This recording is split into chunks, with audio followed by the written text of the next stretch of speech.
Jinyan et sa sœur Jinru étaient les plus forts à la fin du monde. Ils ont éveillé la combinaison la plus puissante des pouvoirs. L'un pouvait éliminer tous les obstacles instantanément, même les zombies. L'autre pouvait stocker des ressources à l'infini et ne jamais mourir.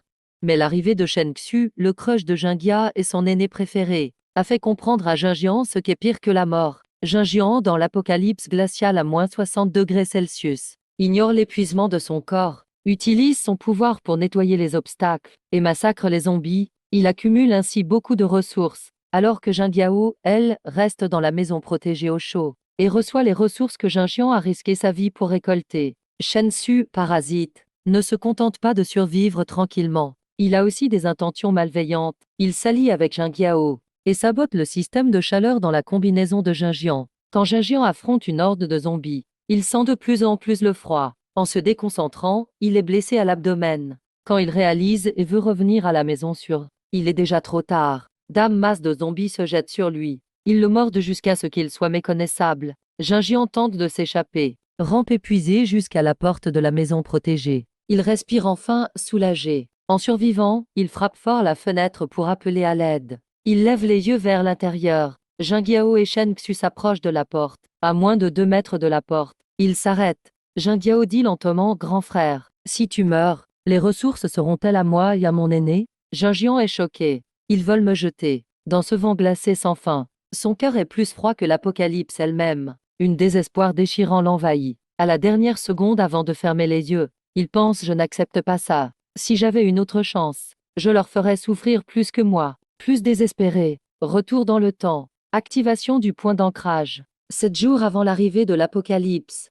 Une pureté absolue. Pas de glace, pas de zombies, pas de froid glacial. Jinjian ouvre brusquement les yeux, respire fort. Son cœur bat dans sa poitrine violemment, comme s'il voulait briser ses côtes. Il touche instinctivement son ventre. Chaud et lisse. Pas de blessure. Il regarde autour de lui. Ses pupilles se contractent. C'est un espace blanc sans limite. Lumière futuriste circule partout, devant lui. 2 énormes icônes holographiques flottent. Elles brillent d'une lumière dorée. À gauche, une icône dorée en forme d'infini. En dessous, il est écrit: système de stockage. Aperçu des capacités. Espace illimité. Arrêt du temps. Fraîcheur absolue. Contrôle mental pour stocker. Impossible d'y mettre des êtres vivants. À droite, l'icône est rouge et fracturée. En dessous, il est écrit: système d'effacement. Aperçu des capacités. Efface instantanément tout obstacle dans le champ de vision. Niveau d'expert. Rayon d'1 mètre. Peu importe la matière. Consomme l'énergie du porteur. Cette scène est tellement familière. C'est la vie précédente, quand lui et Jingyao ont réveillé leur système en même temps. Dans la vie d'avant, en tant que grand frère, il prenait soin de sa sœur, toujours fragile. Il pensait que le système de stockage demandait trop d'efforts. Transporter des ressources, c'était trop fatigant. Il a choisi le système d'effacement, même si à chaque usage, ça le vidait de son énergie. Sa tête lui faisait terriblement mal. Il restait toujours en première ligne. Sa sœur gérait le campement elle-même. Elle bloquait même les zombies avec son corps. Il lui a laissé le système d'âme. Elle profitait tranquillement, dans la maison surnettoyée par lui. À l'abri, elle en profitait. Résultat, il luttait contre des monstres. Toutes les ressources étaient gardées par sa sœur. Quand il était grièvement blessé, il avait besoin de ressources pour survivre. Mais la personne qui avait la clé de l'entrepôt, préférant économiser un peu de nourriture, l'a laissé dehors en pâture aux zombies. Grand frère, un appel aigu coupe les pensées de Jinyan. Il tourne la tête. Ah, on dirait que toi aussi, tu es revenu à la vie. Il voit, un peu plus loin, une robe blanche. Elle ressemble à un ange pur. Jingyao ouvre aussi les yeux. Son air perdu ne dure qu'un instant. Quand elle voit les 2 icônes flotter dans les airs, son regard devient immédiatement avide et fou. Elle aussi est revenue à la vie. Jinjian esquisse un sourire froid. Il la observe discrètement. Dans la vie d'avant, à ce moment-là, Jingyao faisait encore sa petite fille. Grand frère, la rouge me fait peur. Je veux l'adorer. On dirait un portefeuille, c'est chanceux. Mais cette fois, Jingyao ne regarde même pas l'icône dorée. Même son grand frère est dit très froidement. Même l'appel au frère était bâclé. Elle fixe le système d'effacement rouge. Dans ses souvenirs, Jinjian était un vrai guerrier. Il lui suffisait de bouger la main, et jusqu'à 3 mètres tout disparaissait. Horde de zombies devenait poussière. C'était du vrai pouvoir. C'était l'atout pour survivre dans l'apocalypse. Quant au stockage, même si les ressources étaient importantes avant, mais ça ne vaut pas ce pouvoir de vie ou de mort. Avec de la force, jamais peur de ne pas avoir de ressources. Elle en avait assez d'être l'administratrice derrière son frère, à juste garder le dépôt. Cette fois, elle veut être celle qui décide du destin des autres en un geste. Grand frère, je veux la rouge. Jingyao n'a même pas laissé Jinjian réagir. Comme un enfant qui craint de perdre son jouet, elle met toute sa force et fonce sur le système d'effacement à droite. Son geste est pressé et féroce. Elle oublie même son image élégante d'habitude. Au moment où ses doigts touchent le logo rouge, son visage s'illumine de joie. Son regard vers Jinjian est franchement fier, avec un brin de complicité cachée. Pauvre frère, tu ne sais pas. Le pouvoir le plus fort est à moi.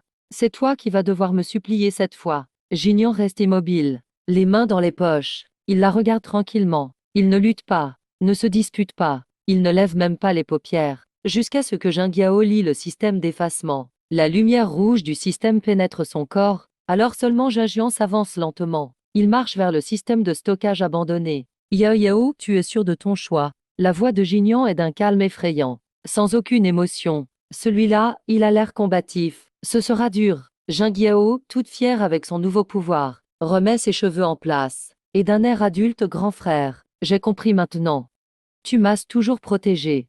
Cette fois, je vais te protéger. Les corvées de bagarre, je m'en occupe. Le logo doré est sûrement un espace de stockage.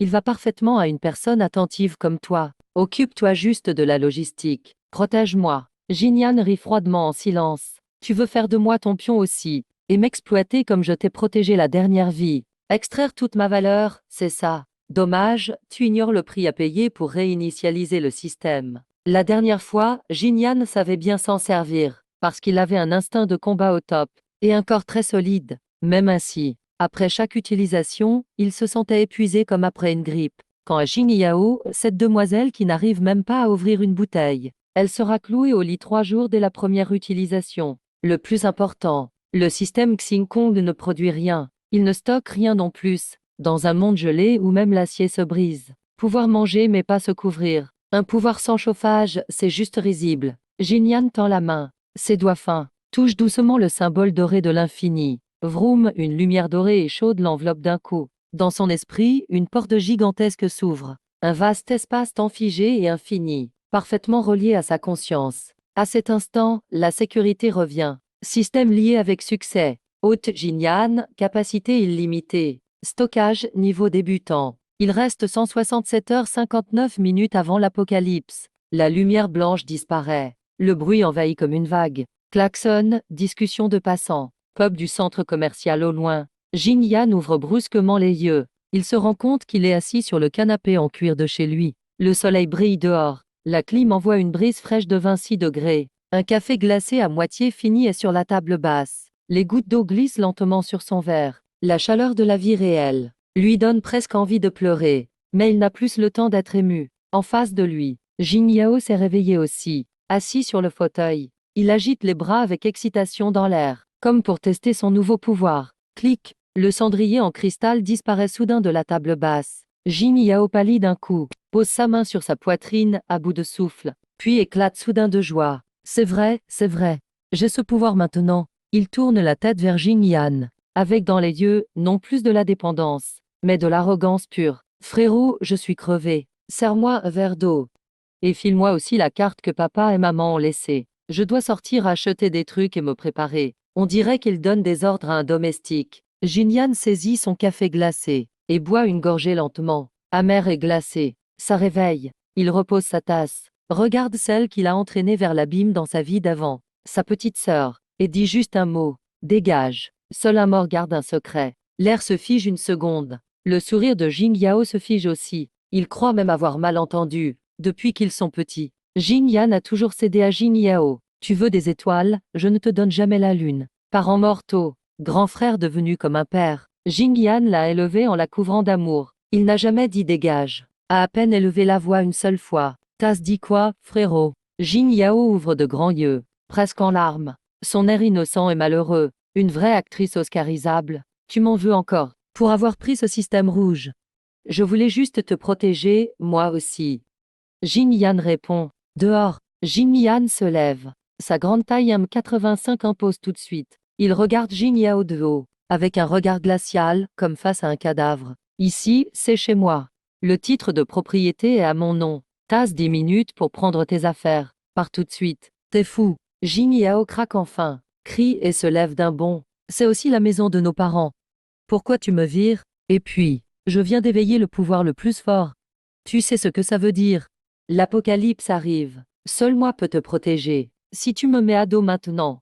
Plus tard, tu viendras supplier. Mais je t'aiderai pas. Il est trop sûr de lui. Il croit que Jing Yan est encore un idiot qui ne connaît pas le futur, et qu'avec son pouvoir, Jing Yan va encore ramper devant lui. Mais Jing Yan sourit, d'un sourire glacial. Il s'approche pas à pas, poussant Jing Yan jusqu'au mur. Le pouvoir le plus fort, Jing Yan répète à voix basse. Tout à coup, il frappe fort le mur à côté de son oreille. Un énorme bruit résonne. Jing Yao hurle de peur, se recroqueville en se tenant la tête. Ton super pouvoir, c'est juste de faire disparaître 3 fringues pourries. Jing Yan le regarde de haut, avec une voix rauque et grave. Tu as oublié que ton pouvoir fait juste du vide, mais ne crée pas de la nourriture. Dans septembre jour, il fera moins 60 degrés. Pas à manger, pas à porter, pas de chauffage. Même si tu fais tout l'immeuble disparaître, t'iras crever de froid, mourir de faim. Jing Yao frissonne. Il a vraiment oublié ça, mais il relève vite la tête et crie. Et alors? Je peux aller voler. S'il me donne pas de ressources, je les fais disparaître. Toi tu gardes. Un vieux dépôt inutile, ça change quoi? Tu finiras par dépendre de moi. C'est ça, beaucoup de chance à toi. Jing Yan n'a plus envie de parler. Il marche vers l'entrée, ouvre brusquement la porte. Pars tout de suite. Sinon j'appelle la sécurité et ils te sortent. Oublie pas, on est toujours en état de droit. Si tu rentres de force, j'appelle la police. Jing Yao regarde le dos inflexible de Jing Yan. L'âne déborde de ses yeux. Bien, très bien. Si tu veux être aussi cruel, alors je n'aurai aucune pitié. Quand l'apocalypse sera là, je veux te voir mendier avec tes trucs pourris. Jing Yan, tu regretteras. Jing Yao fonce dans la chambre, jette au hasard quelques fringues de luxe et bijoux dans sa valise, et sort furieux avec sa valise. Avant de partir, il jette un regard noir à Jing Yan. Cette fois, je vais te faire crever comme un chien devant moi. Bam! La porte claque fort. Le calme revient. Jing Yan s'appuie sur la porte. Long soupir. Première étape, séparation bouclée. Ce boulet dehors, plus ce traître prêt à poignarder. Il peut enfin agir librement. Il sort son portable. Il a jeté un coup d'œil à l'heure. 21 décembre 2025, 1 heure du matin. Encore exactement 7 jours avant l'apocalypse. Il fait ses calculs dans sa tête. Il possède cet immense appartement en centre-ville. Ça vaut environ 8 millions. Les économies et les actions laissées par ses parents. Ensemble, ça fait à peu près 3 millions. En tout, 11 millions. Ça paraît beaucoup, mais c'est loin d'être assez pour construire un bunker anti-apocalypse qui résiste aux vagues de zombies et même aux attaques de missiles. Il faut accumuler assez de fournitures pour vivre luxueusement pendant plusieurs vies. Cette somme ne suffit même pas pour commencer. Jing Yan entre dans le bureau. Il allume l'ordinateur. Ses doigts tapent vite sur le clavier. Il se connecte à un forum du dark web qu'il avait découvert par hasard dans sa vie passée. Un canal souterrain. Publication, vente immédiate. Appartement de luxe au centre-ville. Prix du marché, 20% de réduction. Paiement comptant, visite rapide. Ensuite, il appelle quelqu'un. Numéro enregistré comme directeur Shang. Allô, oncle Zhang. C'est Jin Yan. Je veux faire un prêt hypothécaire. Mettre en garantie mes parts et l'appartement. Le plus vite possible. Le taux m'importe peu. C'est très urgent. Je veux investir à l'étranger. Il raccroche. Il appelle aussi plusieurs usuriers. Les fameux prêts à taux d'usure. Ici la société du dieu de la fortune. Je veux emprunter de l'argent. J'ai tous les papiers sur moi. Tant que le virement est rapide. Même à 30% de taux, j'accepte. Avant, jamais je n'aurais touché à ça. Jamais. Mais là il reste 7 jours. Le monde va s'effondrer. Les banques ne marcheront plus. Le crédit ne vaudra plus rien. Même les créanciers seront des zombies. Alors pourquoi ne pas en profiter? Il faut emprunter. Il faut tout prendre. Emprunter au max. Il veut vivre avec l'argent de futurs morts. Pour survivre aujourd'hui, en un après-midi seulement, Jing Yan devient un joueur fou. Il vend l'appartement pour une bouchée de pain. Pré-contrat pour 6 millions. Il reçoit la moitié en avance. Il hypothèque aussi les parts de ses parents. Il récupère 5 millions. Toutes les cartes et prêts sont à découvert. Encore 2 millions. Avec le cash qu'il a sur lui. Maintenant, il a en main un fonds de 16 millions. Et demain, les usuriers vont payer aussi. Encore au moins 3 millions, c'est bon. En voyant le solde sur son compte, ces chiffres étranges qui défilent, Jing Yan n'est pas excité. Il a juste une énorme pression. L'argent, c'est du papier. La vraie vie, c'est les ressources. Il quitte la maison. Dans son 4x4 qu'il n'a pas eu le temps de vendre. Direction banlieue. Son objectif est clair. L'ancien centre logistique frigorifique de l'Ouest. C'était le plus grand entrepôt réfrigéré de la ville. Marquis à l'abandon après la fuite du patron. C'est un endroit reculé. Terrain dégagé. Facile à défendre. Surtout, il y a un énorme entrepôt souterrain. Dame mur de plus d'1 mètre d'épaisseur. Conçu pour l'isolation. Quelques travaux suffiraient. C'est un abri naturel. Avant, un gang l'avait pris. C'était l'un des plus grands refuges de survivants. Appelé Port-Sans-Gel. Mais cette fois il sera à moi. Liste de courses dingues, logistique ouest. Dames airboats partout. Cet immense hangar d'or sur la plaine. Il ressemble à un monstre de fer endormi. Jin Yan trouve le gardien âgé, comme c'est un bien saisi, en attente de vente judiciaire. Mais invendu depuis longtemps. Jin Yan pose direct 20 000 cash. 20 000 yuan, demi-mois de location. Sans contrat. Il veut juste la clé. Libérer les lieux tout de suite. Il dit que c'est pour installer un escape game d'horreur. Juste pour la déco. Pas besoin de contrat. Juste une clé. Voyant l'argent épais. Le vieil homme en perd presque son dentier. Pas de souci. Pas de souci, je vous laisse tranquille. Il donne la clé sans discuter. Et en plus, il attache même son chien dehors. De peur de déranger ce riche kid. Dès qu'il a la clé, Jin Yan ferme la porte à clé. Il descend dans l'entrepôt souterrain. Abandonné depuis 2 ans. Mais à 10 mètres sous terre, il fait encore frais et humide. L'écho résonne. C'est pas résonne fort, c'est environ 3000 mètres carrés. 8 mètres de hauteur sous plafond. Scan de l'espace en cours. Jin Yan pense à valider l'examen. Espace semi-fermé. Conditions de base pour un abri. Lancer l'ancrage. Après l'ancrage, cet endroit devient base de transfert. Vous pouvez transférer des stocks par télépathie, du moment que vous touchez l'objet, ou en sortir le stock interne du système. C'est bon. L'espace est réglé.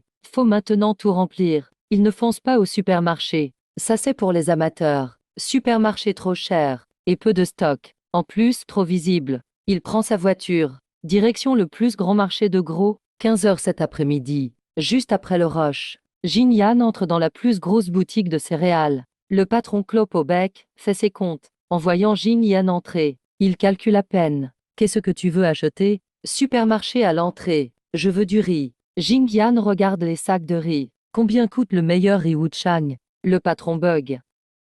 Sa cendre tombe sur son carnet. T'en veux combien? T'as combien de stock? Tu ne manques pas d'air. Le patron rigole. Rien que le Wuchang, j'ai 50 tonnes. Et 100 tonnes de riz ordinaire. 80 tonnes de farine aussi. Pour une cantine? Je prends tout. Jin Yan sort une carte noire. Il la pose sur la table grasse. Tout ce riz, huile, nouilles, céréales. Je prends tout le stock. Et en plus, je veux encore 500 tonnes de riz en 3 jours. 300 tonnes de farine. Uniquement du frais, pas de vieux riz. La cigarette tombe des mains du patron. Il observe Jin Yan 5 secondes. Il n'y a pas de caméra, ce n'est pas une blague. Frérot, c'est plus de 10 millions de stock. T'es sûr? Je te laisse 3 millions d'acompte. Solde à la livraison. Jin Yan reste stoïque. Mais j'ai une exigence. Dès que c'est débarqué dans mon entrepôt, vos gars repartent tout de suite. Aucune question. Aucun souci. Le patron est surexcité. En ce moment, les affaires sont dures. Une commande pareille, c'est Noël. Je lance le chargement tout de suite. Les 3 heures suivantes, le marché entier est en effervescence. Un jeune gars achète en gros, il achète en masse. Chez le boucher, c'est ça. Je prends 2000 demi-cochons, pas en pièces, demi-carcasses. 500 bœufs, 500 moutons, tout égorgé le jour même. Pas de surgelé, Madame Wang. Pommes de terre, choux, radis, et patates douces, tout ce qui se conserve bien. Donne-moi 50 tonnes de chaque. Les autres légumes verts, 5 tonnes de chaque. Magasin d'épices, sel, sucre, sauce soja, vinaigre, base de fondue, laoganma. Vite ton entrepôt. S'il n'y en a pas assez, va en chercher ailleurs. Zone fruits pommes, poires, mandarines. Je veux juste les produits solides. En plus, je veux 100 tonnes de pastèques. Oui, tu n'as pas mal entendu. Sa frénésie d'achat de pastèques depuis des années a même attiré l'attention du bureau du marché. Mais il avait déjà préparé son discours. C'est pour de grands sites miniers dans les montagnes reculées, pour stocker des fournitures annuelles. Et la montagne va bientôt fermer. Faut tout préparer dans ces quelques jours, à l'époque où l'argent ouvre toutes les portes. Tant que l'argent est là. Même une excuse complètement bidon. Quelqu'un t'aidera quand même. La nuit tombe. La première cargaison de camions remplis d'huile et de céréales romble dans l'usine abandonnée. Les ouvriers trouvent ça étrange. Pourquoi autant de nourriture est transportée vers une usine désaffectée? Mais quand il voit la prime du patron, il termine et fermant la porte, personne ne dit rien. Une fois tous les ouvriers partis, la porte en fer est verrouillée à nouveau. Le grand entrepôt est rempli du parfum du riz, mêlé à l'odeur de gras. Pour Gignan, dans son nez, c'est plus enivrant que n'importe quel parfum de luxe. Il s'approche de la montagne de riz de 5 mètres, pose la paume sur le sac tout en bas. Activation, aucun effet sonore ou lumineux, aucune attente. Le tas de 50 tonnes de riz disparaît en une fraction de seconde. L'entrepôt encombré libère soudain un grand espace. Gignan ferme les yeux. Sa conscience plonge dans l'espace du système. Dans ce blanc infini, les 50 tonnes de riz flottent tranquillement en l'air, restent dans leur forme empilée, immobiles. Ici, le temps est figé. Ce qui entre reste pareil. Ce qui sort garde la même forme, même après 100 ans. Le riz aura toujours le même goût. Cool. Gignan ne peut s'empêcher de pousser un cri grave. Ce plaisir de tout avoir en main, contrôler tout, c'est envoûtant. Mais ce n'est que le début. Le peuple vit par la nourriture. Mais il y a mieux que manger. Il y a des choses encore plus importantes. Les poulets par -60 °C, pas de chaleur. La nourriture devient comme des pierres gelées. Et eux aussi se transformeront en statues de glace. Gignan sort son téléphone. Il appelle un ami commerçant de charbon. Laogi, j'ai besoin de charbon. Du charbon à fumer, bien meilleur. 10 000 tonnes et aussi du diesel. Tu as un bon plan. Je veux remplir tous les gros camions-citernes. Les générateurs doivent être industriels. Dame groupe électrogène diesel puissant et silencieux. Donnement 10. Et des panneaux solaires. Pour couvrir tout le toit du bâtiment. Il raccroche. Gignan regarde l'entrepôt vide. Son regard est profond. Encore 7 jours. Non seulement il doit stocker assez de nourriture pour 10 générations, mais aussi transformer ce lieu en une forteresse à température constante, qu'aucune bombe nucléaire ne peut détruire. L'argent arrive demain, grâce au prêt à taux élevé. On continue d'acheter. À ce moment-là, le téléphone vibre soudain. C'est un message WhatsApp de Jinyao. Une photo en pièces jointes. Sur la photo, lui et Chen Su sont dans un restaurant français. Sur la table, du foie gras et du vin rouge. Le texte, pauvre frère, après avoir été jeté dehors, tu ne manges que des nouilles instantanées? Moi et le Seigneur, on fête notre nouvelle vie.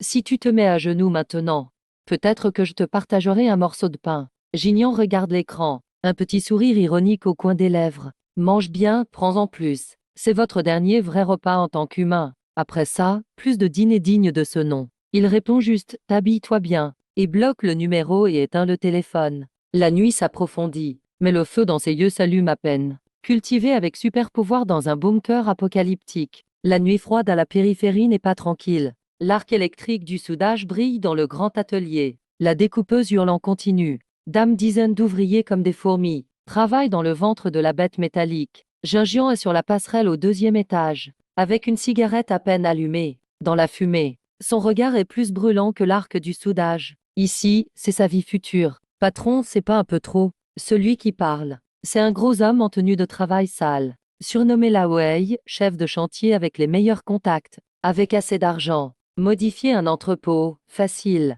Même creuser un mausolée sous terre, il saurait faire. Mais là, devant les plans bourrés de notes, Laoei fait une tête constipée. Toute la pièce sera isolée avec 50 cm de gel aérospatial. Mais aussi, 2 couches de 20 mm de plaques d'acier par balle. Avec tes specs, tu veux contrer une bombe atomique. Ou un Godzilla. Laoei essuie la sueur sur son front. Et tu veux boucher toutes les anciennes aérations, en gardant seulement 2 entrées. Avec filtre NBC pour nucléaire, bio, chimique. Frère, ça va coûter très cher. L'argent est sur ton compte. Gignan tapote la cigarette. Sa voix aussi calme que la météo. 500 000 d'avance. Je veux tout fini en 3 jours. Tous les matériaux doivent être en stock. S'ils ne le sont pas, va les chercher ailleurs. Je paye 3 fois plus pour compenser. Pas assez de main-d'œuvre. Triple salaire. Paiement chaque jour. Il regarde Laoei droit dans les yeux. Une seule règle. Ne demande pas pourquoi. Pas de photos, pas de posts sur les réseaux. Après la fin, 200 000 de bonus pour garder le secret. La gorge de Laoei déglutit fort. 700 000, soit 2 ans de profit. Bien reçu, chef. Vous êtes comme mon père. Vu votre générosité, je vais tout donner. Si tout n'est pas fini dans 3 jours, je vous donne ma tête à utiliser comme ballon. Laoei tape fort sur sa poitrine. Il crie vers les ouvriers en bas. Bougez-vous tout. Ganji, va. Cherchez toutes les plaques isolantes de l'immeuble à côté. Ramène-les ici. Si on t'arrête, balance les billets. Gignan regarde Laoei tout motivé. Rien ne le touche. Il ne veut pas juste un abri, mais un écosystème indépendant du monde apocalyptique. Dans sa vie passée, les survivants avaient des murs solides, mais mouraient de froid ou d'hypothermie, ou l'air contaminé par des virus. Et tout le monde y passait. Cette fois, il veut éliminer tout risque. Il va dans un coin de l'usine, où traînent les marchandises spéciales livrées. Les grosses caisses en bois sont ouvertes, révélant un éclat métallique sombre à l'intérieur. Ce n'est pas de l'acier ordinaire, c'est un générateur de réseau haute tension,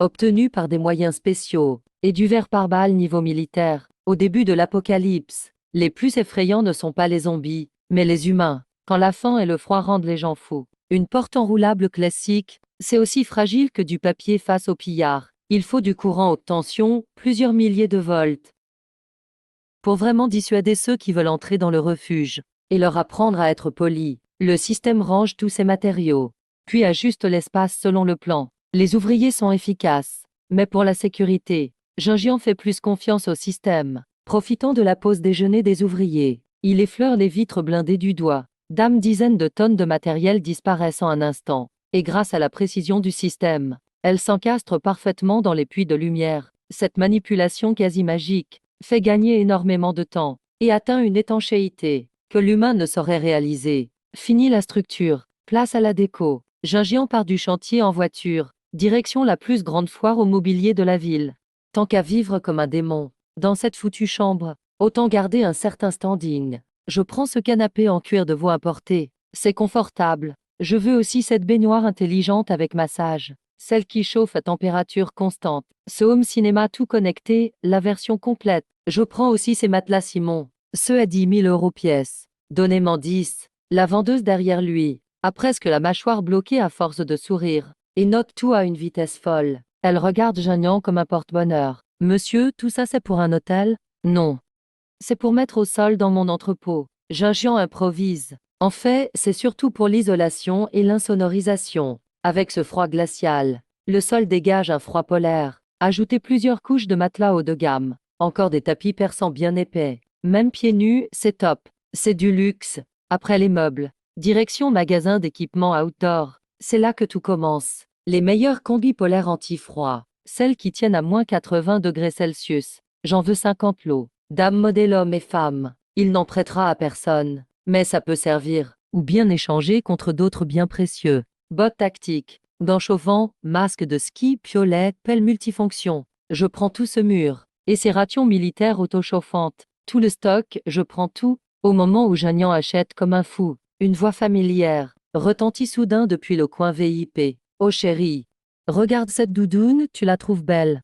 Elle est chère quand même, plus de 3000 balles. Jungian s'arrête, tourne légèrement la tête, et jette un coup d'œil au travers des rayons. Il aperçoit deux visages qui le dégoûtent. Jungiao essaie une doudoune rose, en la posant sur elle, pendant que Shen Su joue à côté sur son téléphone, d'un air excédé. Yao Yao, il faut qu'on fasse gaffe à l'argent. Économise un peu. Ton frère, ce crétin, a vendu la maison. Et il ne partage même pas l'argent. Il faut qu'on prévoie le coup. Pourquoi parler de ce traître? Jungiao repose la doudoune sur le portique. Regard noir plein de haine. Quand je m'éveillerai dans quelques jours. Enfin non, quand je trouverai un job. Je lui ferai payer. Au fait. Tu crois à la prophétie de la fin du monde? C'est partout sur Internet en ce moment. C'est du buzz, juste des influenceurs.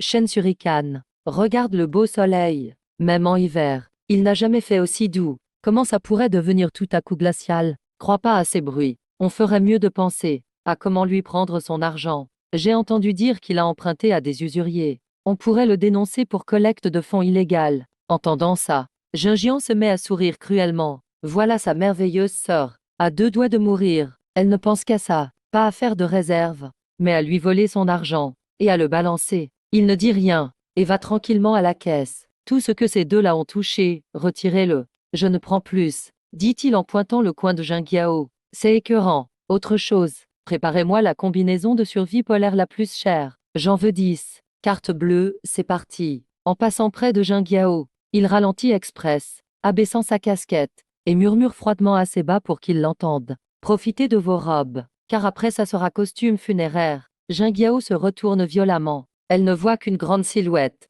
disparaître dehors derrière la porte automatique. On aurait dit Jungian. Shen Su fronce les sourcils. Tasse rêvé. Ce loser-là, il doit pleurer sous un pont quelque part. Impossible qu'il vienne dans ce genre de magasin.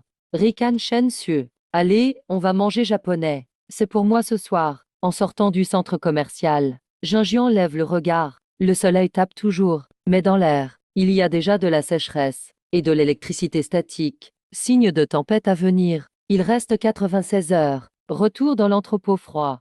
Le chantier avance à la vitesse de la lumière. Laoei est vraiment balèze. Il a monté 3 équipes grâce à ses pouvoirs. Il bosse en rotation. En une journée, le vieil entrepôt mal isolé est devenu une forteresse. Un isolant très épais sur chaque mur. Dame film argenté brille sous la lumière. Toutes les fenêtres condamnées, sauf quelques meurtrières blindées. 3 portes d'acier massif, alignées à l'entrée. 2 tonnes chacune. C'est pas juste contre les zombies, mais aussi pour faire sas thermique en pleine vague de froid. Pour garder la chaleur. Patron, voici ce que tu voulais. Là-haut, il attire Junjian dans un coin en secret et lui tend une grande boîte en bois bien lourde. J'ai eu du mal à la trouver.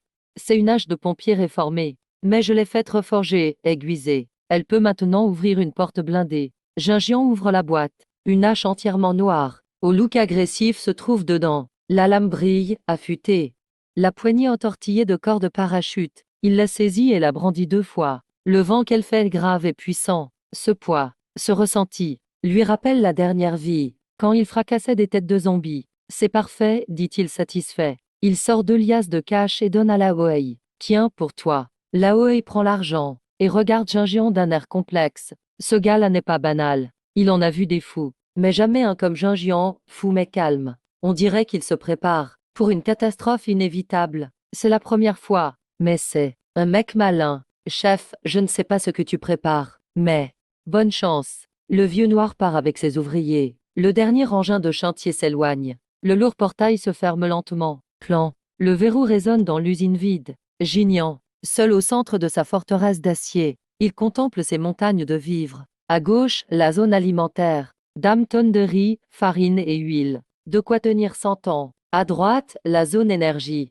Fût de diesel et tas de charbon. Dame batterie solaire bien rangée. Au milieu, la zone de vie. Meubles et appareils haut de gamme. Caisse de jeux et de livres. Mais ça ne suffit pas. Pas encore assez. Gignan regarde son téléphone. Solde moins de 500 000. Ses ressources légales sont épuisées. Mais son espace est à moitié vide. La vraie chasse commence maintenant. Si on ne peut pas l'acheter, on va se servir. De toute façon, ce port, rempli de produits de luxe importés, sera désert dans septembre jour. Plutôt que de tout laisser pourrir, je vais le garder pour l'humanité. Gignan enfile sa tenue de combat noire. Il met ses lunettes de nuit. Sa hache tactique à la ceinture. Son ombre se fond dans la nuit. Cible zone logistique de Donggang. C'est la fête du tout gratuit ce soir. Mettre la moitié de la ville en poche. 2 heures du matin au port de Donggang. Tout est éclairé, mais personne à l'horizon. C'est le plus grand dépôt de la ville. Dizaines de milliers de conteneurs, empilés comme des Legos sur les quais, remplis de produits de luxe du monde entier. Steak australien, vin français, bœuf wagyu, même des voitures de luxe importées. D'habitude, c'est très surveillé. Mais avec de l'argent, toutes les défenses tombent. Gignan n'a pas forcé l'entrée. Le jour, il s'était fait passer pour un client louant un entrepôt. En cachette, dans un coin discret, il a placé une encre spatiale. À cet instant précis, il se cache dans l'ombre des caméras, tel un léopard à l'affût. Système, scan global activé. Vroom! Une onde invisible se propage autour de lui, couvrant 500 mètres en un instant.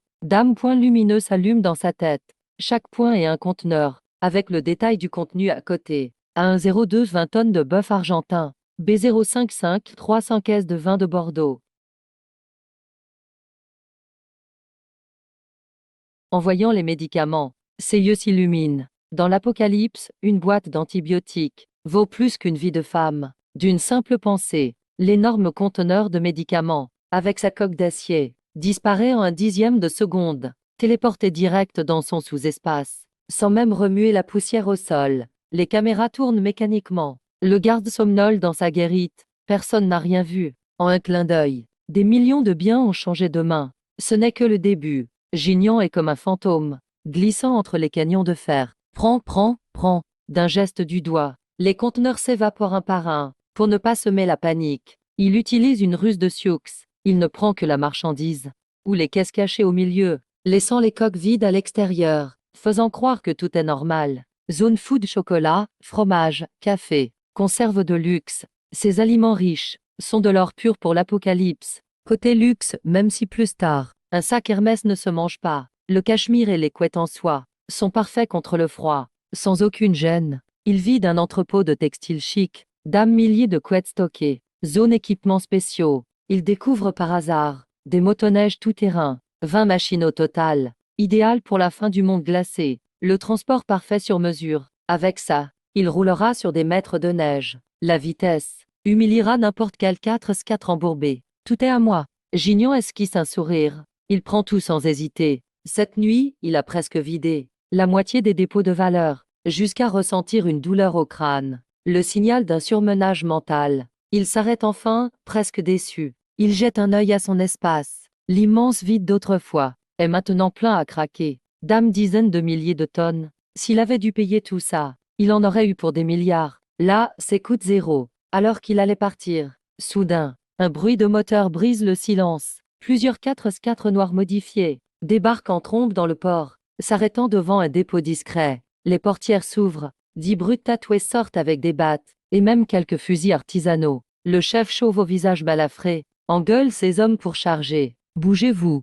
Frère Long a dit que ce stock doit partir ce soir. Les flics nous surveillent. Sur les caisses qu'ils portent, il y a des logos matières dangereuses. Gignon plisse les yeux, lance un scan à distance. Résultat du scan. TNT, détonateur, nitrate d'ammoniac. Armes, son cœur rate un bond. C'est la plus grosse mafia locale. Le repère de contrebande des requins noirs. Dans sa vie passée, ce gang, grâce à leur puissance de feu, avait pris le stade du centre-ville, créant le sinistre camp des requins. Les hommes étaient des esclaves, les femmes des jouets. Le refuge où Jim Yao s'était caché avait failli être détruit par ces fous. Quelle surprise, tomber sur leur arsenal ici.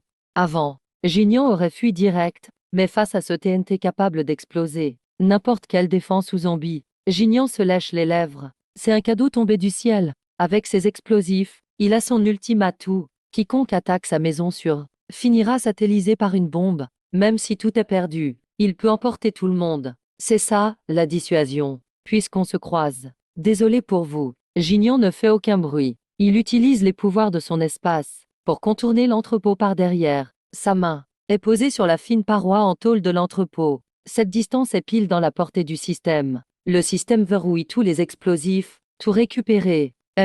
Dans l'entrepôt, les sbires en plein travail ont un vertige. Les caisses lourdes dans leurs mains ont disparu, et pas seulement celles qu'ils portaient. Les dizaines de caisses de dynamite au sol, ainsi que les coffres remplis de détonateurs. Tout s'est volatilisé en un instant. Le silence devient pesant. Une dizaine de brutes restent figées, les mains serrant le vide, se regardant bêtement. La scène est d'un ridicule total. Putain, elles sont où les caisses? C'est quoi ce délire? Chef Long, c'est la cata, ça plus rien. Tout est parti. Le chef chauve accourt, devant l'entrepôt vide. Son visage change de toutes les couleurs, de la rage à la terreur, jusqu'à remettre sa vie en question. C'est qui a fait ça? Sortez de là, bordel. Il sort son flingue et tire frénétiquement dans le vide. Pendant ce temps, l'agent, profitant de la confusion, tel un chat agile, a déjà franchi le mur du port pour disparaître dans la nuit. Dans un coin de son espace, repose désormais tranquillement, assez d'explosifs pour raser la moitié de la ville. Ce sentiment de sécurité est incomparable. Compte à rebours, 24 heures. Le dernier jour, la ville est toujours aussi bruyante. Les employés courent après leurs primes. Les couples se disputent au ciné. Les vieilles dames crient au supermarché pour des œufs en promo. Nul ne sait que c'est le dernier crépuscule. La météo lance une alerte bleue au froid. Chute prévue de 10 à 15 degrés demain. Personne n'y prête attention. Tout au plus, on mettra un caleçon long. Gignon ne sort plus. Il fait ses derniers checks dans son fort. Toutes les issues sont soudées, sauf l'entrée principale. Le générateur diesel est préchauffé, prêt à alimenter tout le réseau. Le charbon est prêt dans la cheminée. Il prépare une fondue sur la table, coupe le bœuf wagyu neuf du porc, prépare les légumes frais, et débouche un bon Lafitte. Il allume son téléphone. Pour un dernier tour sur les réseaux, Jingyao a posté il y a 1 heure une photo d'elle en robe légère, prenant la pose sur un balcon. Derrière elle, les lumières de la ville. Légende, l'hiver arrive. Mais mon cœur est au chaud. Merci pour la surprise, mon grand. L'avenir s'annonce radieux. Que certains moisissent avec leur fric. Gignon sourit, d'un sourire éclatant. Il lâche un like et écrit en commentaire. Profite bien de cette dernière brise. Bientôt, ça va devenir brûlant. Après avoir posté ça, il jette sa carte SIM dans le feu. Les flammes dévorent la puce. et son dernier lien avec l'ancien monde. À cet instant précis, la pluie fine s'arrête net, puis un grêlon de la taille d'une balle de ping-pong percute violemment la vitre blindée. Un bruit sourd retentit, puis un deuxième, un troisième. La grêle tombe comme des balles. Le vent se met à hurler. La température chute brutalement. Une alerte flash surgit sur les écrans. Flash spécial, vortex polaire extrême. Chute de 50 degrés d'ici 3 heures. Rentrez tout chez vous immédiatement. Rentrez chez vous. Ceci n'est pas un exercice. La fin du monde arrive. L'hiver éternel est là. 10 minutes après le premier cri, le monde extérieur a changé de couleur. Le ciel grisâtre est devenu d'un bleu-gris lugubre, comme une tombe pesant sur la ville. Le vent emporte la neige. Pas des flocons romantiques, mais des lames de glace. Tout ce qui dépasse est lacéré. Gignan est dans sa salle de contrôle, devant ses dizaines d'écrans. Il suit la situation en direct, même s'il est en banlieue. Ses caméras haute définition montrent le carnage sur l'autoroute. En un temps record, une épaisse couche de glace noire s'est formée. Bang, bang, bang. Les carambolages s'enchaînent. Le froid fige tout instantanément. Dans un état de congélation étrange, la forme des flammes reste, mais sous une coque de glace. Les gens tentent de fuir leur voiture, mais les portières sont soudées par le gel. Certains brisent les vitres pour sortir, mais au contact de l'air, leur chaleur corporelle est aspirée. Leurs mouvements se figent net. Leur terreur reste gravée sur leur visage, les transformant en statues de glace. Le thermomètre extérieur affiche déjà moins 30 degrés et perd 1 degré par minute. À l'intérieur, il fait 24 degrés. Le chauffage au sol diffuse sa douceur. Le purificateur ronronne doucement, libérant une légère brume. Gignan retire sa veste, ne gardant qu'un simple t-shirt. Il savoure une tranche de wagyu fondante. Le gras explose en bouche. La chaleur glisse vers son estomac. Quel pied! Ce contraste fait jubiler chacune de ses cellules. Au même moment, dans un appartement chic du centre. Ah, j'ai trop froid. Qu'est-ce qui se passe? Pourquoi le chauffage a coupé? Jingia, sous sa couette en cachemire, tremble de tous ses membres. Son visage fin est devenu livide. Ses lèvres sont violettes. À l'instant, le chauffage de tout le quartier a lâché à cause des tuyaux gelés. Il fait déjà -5 dans la chambre. Ce n'est pas encore mortel. Mais pour la gâter Jingiao, c'est déjà l'enfer. Fais quelque chose, Shen Su. On va mourir de froid. Elle bouscule Shen Su à côté d'elle. Lui aussi est frigorifié. Il enfile frénétiquement tous ses habits. Tais-toi, j'ai froid aussi. C'est quoi ce temps de dingue? Vite, cherche des chaufferettes. Elles sont toutes dans cette caisse. Jingiao montre le coin du doigt. Il fouille en panique. Mais il en reste moins de 10. Ça ne tiendra jamais la nuit. Attends, ton frère. Shen Su a un déclic. Ses yeux s'illuminent. Ton frère est riche, non? Il doit être au Grand Hôtel. Où il a sûrement du matos. Appelle-le vite. Jingiao saisit sa chance comme une bouée de sauvetage. Elle prend son téléphone en tremblant et compose le numéro de Jinjian. Désolé, l'utilisateur que vous appelez est éteint. Merde. Jingia balance son téléphone sur le canapé. Ce salaud. Il ose vraiment éteindre son portable. Du calme, du calme. Les yeux de Shen Su brillent. Ça me revient. Il a dit qu'il était parti en banlieue ouest. Il a loué un entrepôt là-bas. Il doit être sur place maintenant. Il se cache là-bas. On va le trouver. Dehors, il neige énormément. Jingiao regarde la tempête de neige dehors, un peu effrayée. Elle hésite. Si on n'y va pas, on est foutu. Dit Shen Su, d'un ton dur. La neige ne va pas s'arrêter tout de suite. Dans quelques heures, les canalisations vont geler et casser. On a une voiture. Yus a du chauffage dans la voiture. On y va direct en voiture. Faut juste trouver ton frère. Avec ton système et ma tête, on s'en sortira sans problème. À ce moment-là, toutes ces ressources seront à nous. La cupidité l'emporte sur la peur, ou bien, l'habitude de voler depuis des années, leur fait croire que ce n'est qu'un banal pillage de plus. Ils s'enroulent dans tous leurs vêtements, et descendent l'escalier avec difficulté. Ils montent dans la voiture. Le moteur démarre enfin après 3 tentatives. Lorsque l'air chaud souffle, il souffle enfin de soulagement. On y va.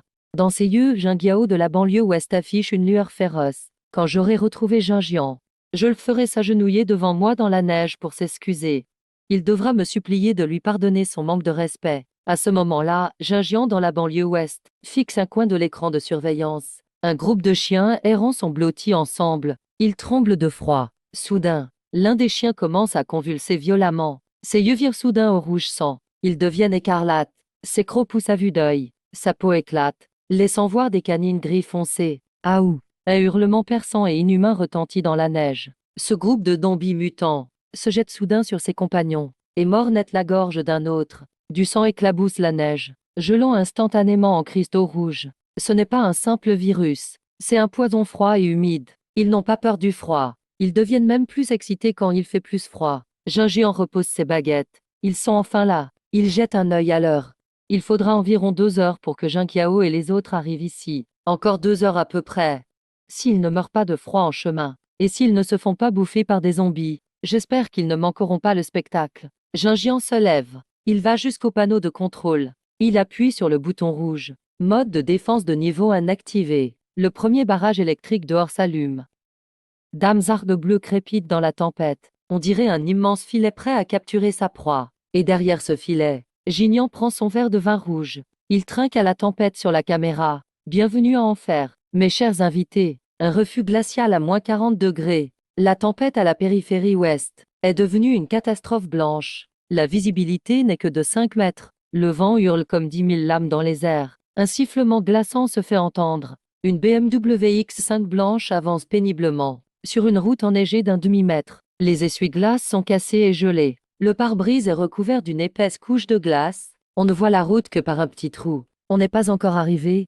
Tuas dit qu'il n'y avait que 20 km. Jingiao est assise côté passager, enveloppée dans 2 couvertures en duvet. Ses dents claquent toujours fort de froid. On entend ses dents qui cliquettent. Ses cheveux sont couverts de givre. Son maquillage soigneux est fichu. L'eyeliner coule sur tout son visage. On dirait une fantôme sortie d'un puits. Arrête, arrête de râler. La main de Shen Su sur le volant est engourdie. Ses doigts sont couverts de gerçures violettes. Le GPS dit que c'est juste devant. Merde, on ne voit rien du tout. Un bruit sec. La voiture s'affaisse tout à coup, et elle s'arrête complètement. Le châssis est bloqué par une pierre glacée.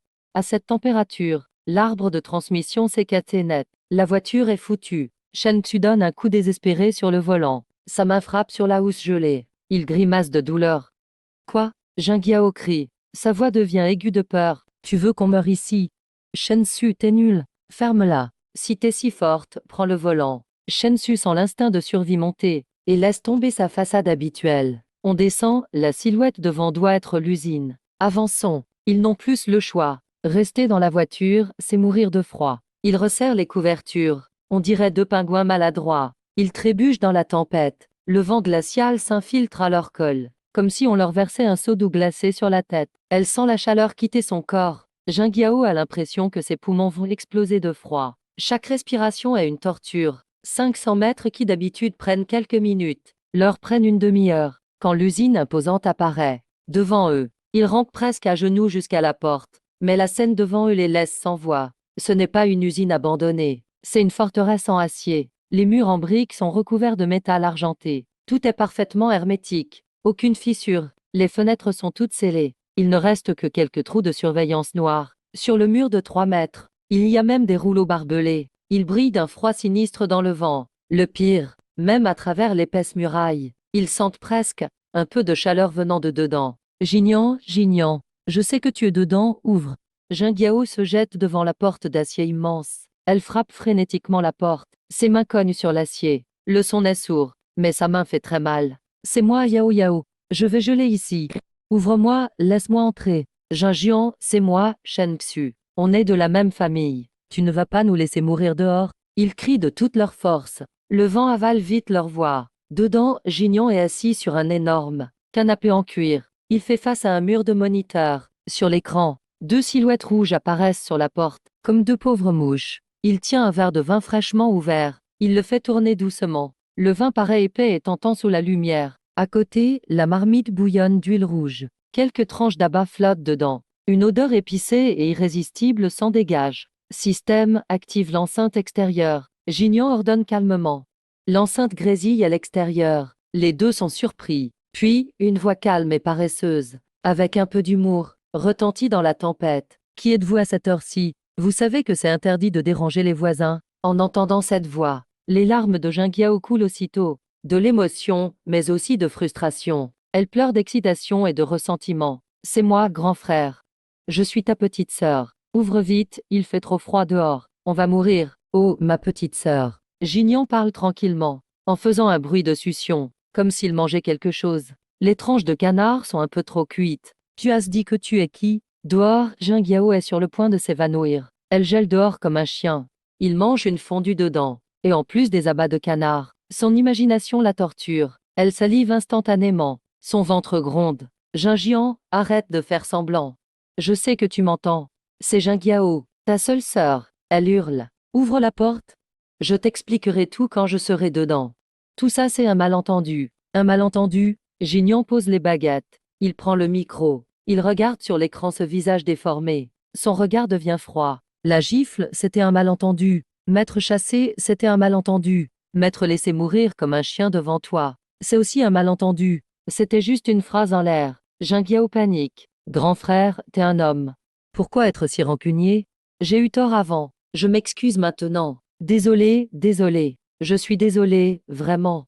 Ça suffit, ouvre la porte. Ce n'est pas des excuses. On dirait des ordres. Pour elle, il suffit de dire 3 mots. Tu dois forcément pardonner. Il suffit de s'excuser. C'est la règle depuis 20 ans. Mais cette règle a changé. Si s'excuser suffisait, on n'aurait pas besoin de police. Jignan ricane froidement. Puisque t'es si courageuse, utilise ton pouvoir pour entrer. Tasse le système d'effacement, non. Cette porte de gêne, efface-la alors. Cette phrase a frappé Jinyao comme un éclair. Oui, j'ai un système. Il est gelé au point d'en perdre la tête. Il a même oublié qu'il est un éveillé lui aussi. D'accord. Tu n'ouvres pas la porte, alors je vais l'ouvrir moi-même. Ne viens pas me supplier plus tard. Un éclat de détermination passe dans les yeux de Jingyao. Il prend une grande inspiration. Ses doigts engourdis ne répondent plus vraiment. Mais il appuie quand même violemment sur cette porte. L'énergie en lui se met à bouger. Un rayon rouge jaillit de sa paume. Il frappe fort la porte. Mais, la porte n'a pas disparu comme il l'espérait. Au contraire, le rayon rouge a rebondi sur un mur invisible. Et il est revenu direct. L'onde lui engourdit le bras et la taille. Il tombe en arrière dans la neige. Alerte système, l'objet ciblé est trop dense. Il est aussi renforcé par une haute énergie. Ancrage spatial. Niveau actuel de l'hôte, élevé. Impossible à effacer. Forcer l'effacement coûtera de la vie. C'est impossible. Jinyao regarde, sous le choc. Cette porte qui n'a même pas bougé. La peinture n'a même pas sauté. Mon système est le plus puissant. Comment je ne peux même pas ouvrir une porte? Dans le haut-parleur, on entend le rire moqueur de Jinyao. J'ai oublié de te dire, j'ai mis 5 millions dans cet alliage spatial pour la porte. Et en plus, mon système contre le tien. Le tien ne peut pas effacer mes réserves. Maintenant, va-t'en loin d'ici. Ne salis pas la neige devant chez moi. Haut-parleur désactivé. Juste après, le projecteur au-dessus de la porte s'allume. 2 faisceaux éblouissants visent leur visage. Tellement forts qu'ils ne peuvent plus s'ouvrir les yeux. C'est un ordre de dégager. Et une humiliation. Jingyao est assis dans la neige, sentant le froid qui glace jusqu'aux os. Devant cette porte qui ne s'ouvrira jamais, il comprend ce que c'est que le vrai désespoir. Un peu de pitié avec un os de viande. Si le froid est une attaque physique, ce que Jignan fait maintenant, c'est une attaque mentale. Une demi-heure passe. Jinyao et Shen Su ne sont pas partis. Non pas qu'ils ne veuillent pas, mais ils ne peuvent pas. La voiture est en panne, perdue au milieu de nulle part. Rebrousser chemin, c'est la mort assurée. Ils n'ont qu'à se regrouper. Dans un renfoncement abrité près de la porte de l'usine. Comme 2 souris qui se serrent pour se réchauffer. Ce renfoncement, c'est le seul endroit à l'abri du vent et de la neige. Mais même ainsi, la température reste glaciale. Je sens plus mes pieds qu'est-ce qu'on fait. Les lèvres de Jingyao sont déjà violettes. Ses cils sont couverts de glaçons. Shen Xu va encore plus mal. Il a même donné un bout de vêtement à Jinyao. Du coup, il tremble partout. Son regard devient vide. Non, ne dors pas, tu ne te réveilleras pas. À ce moment-là, un bruit mécanique vient de dessus. Les deux lèvent la tête avec peine. Ils voient, tout en haut du mur de 3 mètres, un tuyau d'évacuation. S'ouvre lentement. Un parfum a tombé par terre en sort, qui se répand dans l'air. C'est le bouillon de haute peau au beurre épicé, mélangé avec l'odeur de la viande d'agneau trempée, et une touche de ciboulette. Dans ce monde apocalyptique de pourriture et de neige, cette odeur, c'est carrément diabolique. Ça sent trop bon. Jingyao avale inconsciemment sa salive. Même si sa gorge est en feu, le ventre de Shen Su gronde comme un orage. Vous voulez manger? La voix diabolique retentit de nouveau. Jinjian est sur la terrasse du 2e étage, dans une véranda vitrée, avec le bol de haute peau à la main. Il regarde de haut les deux qui crèvent de faim, comme 2 chiens errants affamés. Jinjian, s'il te plaît. Donne-moi une bouchée, juste un peu de soupe chaude. Shen Xu craque enfin. Qu'importe la dignité, le respect n'a plus de valeur. Quand il faut survivre, tout le reste s'en fout. Il s'agenouille dans la neige, et supplie en levant la tête. Je suis Shen Su. Je t'aime et m'appris à jouer au basket, tu te souviens? pour l'ancien temps. Aide-moi, s'il te plaît. Gingian sourit. Il prend un morceau de bœuf marbré bien chaud. Quand vous m'avez laissé dehors à l'époque, c'était pas pareil. Il lâche la viande. Ce morceau fumant dégouline de sauce piquante et tombe devant eux, juste sous leurs yeux. Même si c'est sali de sang, c'est irrésistible. Les couleurs donnent faim malgré la crasse. Shen Su veut sauter dessus sans réfléchir, mais Jingyao est encore plus rapide. Moi, la grande fille gâtée, qui ne boit d'habitude que de l'évian, se jette comme une folle dessus, attrape la viande malgré le sang, même pas le temps de souffler un peu, direct dans la bouche. La chaleur brûle sa langue, mais il refuse de recracher. Il avale sans mâcher. La chaleur d'un seul coup lui arrache un gémissement de satisfaction. C'est bon, demande Jinjian. Oui, c'est bon. Jingyao hoche la tête, les larmes aux yeux, sans se rendre compte de son état, à quel point il est pitoyable. Si t'aimes, mange encore. Jinjian prend une assiette de reste. D'amsos, du poivre et des épluchures, un peu de feuilles bouillies. Il verse la soupe directement dehors. Ce n'est pas pour les nourrir, mais, direct dans leur cachette. L'eau bouillante touche le sol à -40 degrés, gèle instantanément, et devient une couche de glace bizarre. Le sol sec qu'ils avaient n'est plus qu'une patinoire impraticable. Oups, ça a glissé, dit Jinjian sans y croire. Puisque vous avez mangé, foutez le camp, mon système de sécurité détecte. Dames invitées attirées par la bonne odeur. Quoi? Ils n'ont pas le temps de réagir. Dans la tempête au loin, dames yeux verts luisants apparaissent. Dames grognements arrivent avec le vent. Ce sont les chiens zombies mutants, au flair très aigu. L'odeur du hot pot, c'est comme un phare dans la nuit. Et deux humains, c'est encore mieux. Impossible pour eux d'y résister. Cours vite. Shen surréagit en premier. Il attrape Jingyao pour s'échapper. Mais le sol est gelé à cause de cette soupe. Leurs pieds glissent. Ils s'étalent par terre. Et ce moment de flottement, le premier chien zombie attaque. C'est un mastif du Tibet mutant, aussi gros qu'une vache, rempli de chair pourrie. Dames glaçons pendent partout. Il mord directement la jambe de Shen Su. À l'aide, Jinjian, sauve-moi. Shen Su crie comme un fou. Il frappe la bête de toutes ses forces, mais elle ne sent rien. Dans la panique, son regard devient mauvais. Il jobe Jingyao à côté de lui et le pousse vers la gueule du chien, profitant de l'élan pour fuir. Qu'est-ce que tu fais? Jingyao crie de peur, voyant la gueule puante toute proche, prêt à lui couper la gorge. C'est la vie ou la mort. L'instinct de survie prend le dessus. Jingyao ouvre grand les yeux, fixe le chien qui fonce sur lui. L'icône rouge dans sa tête clignote.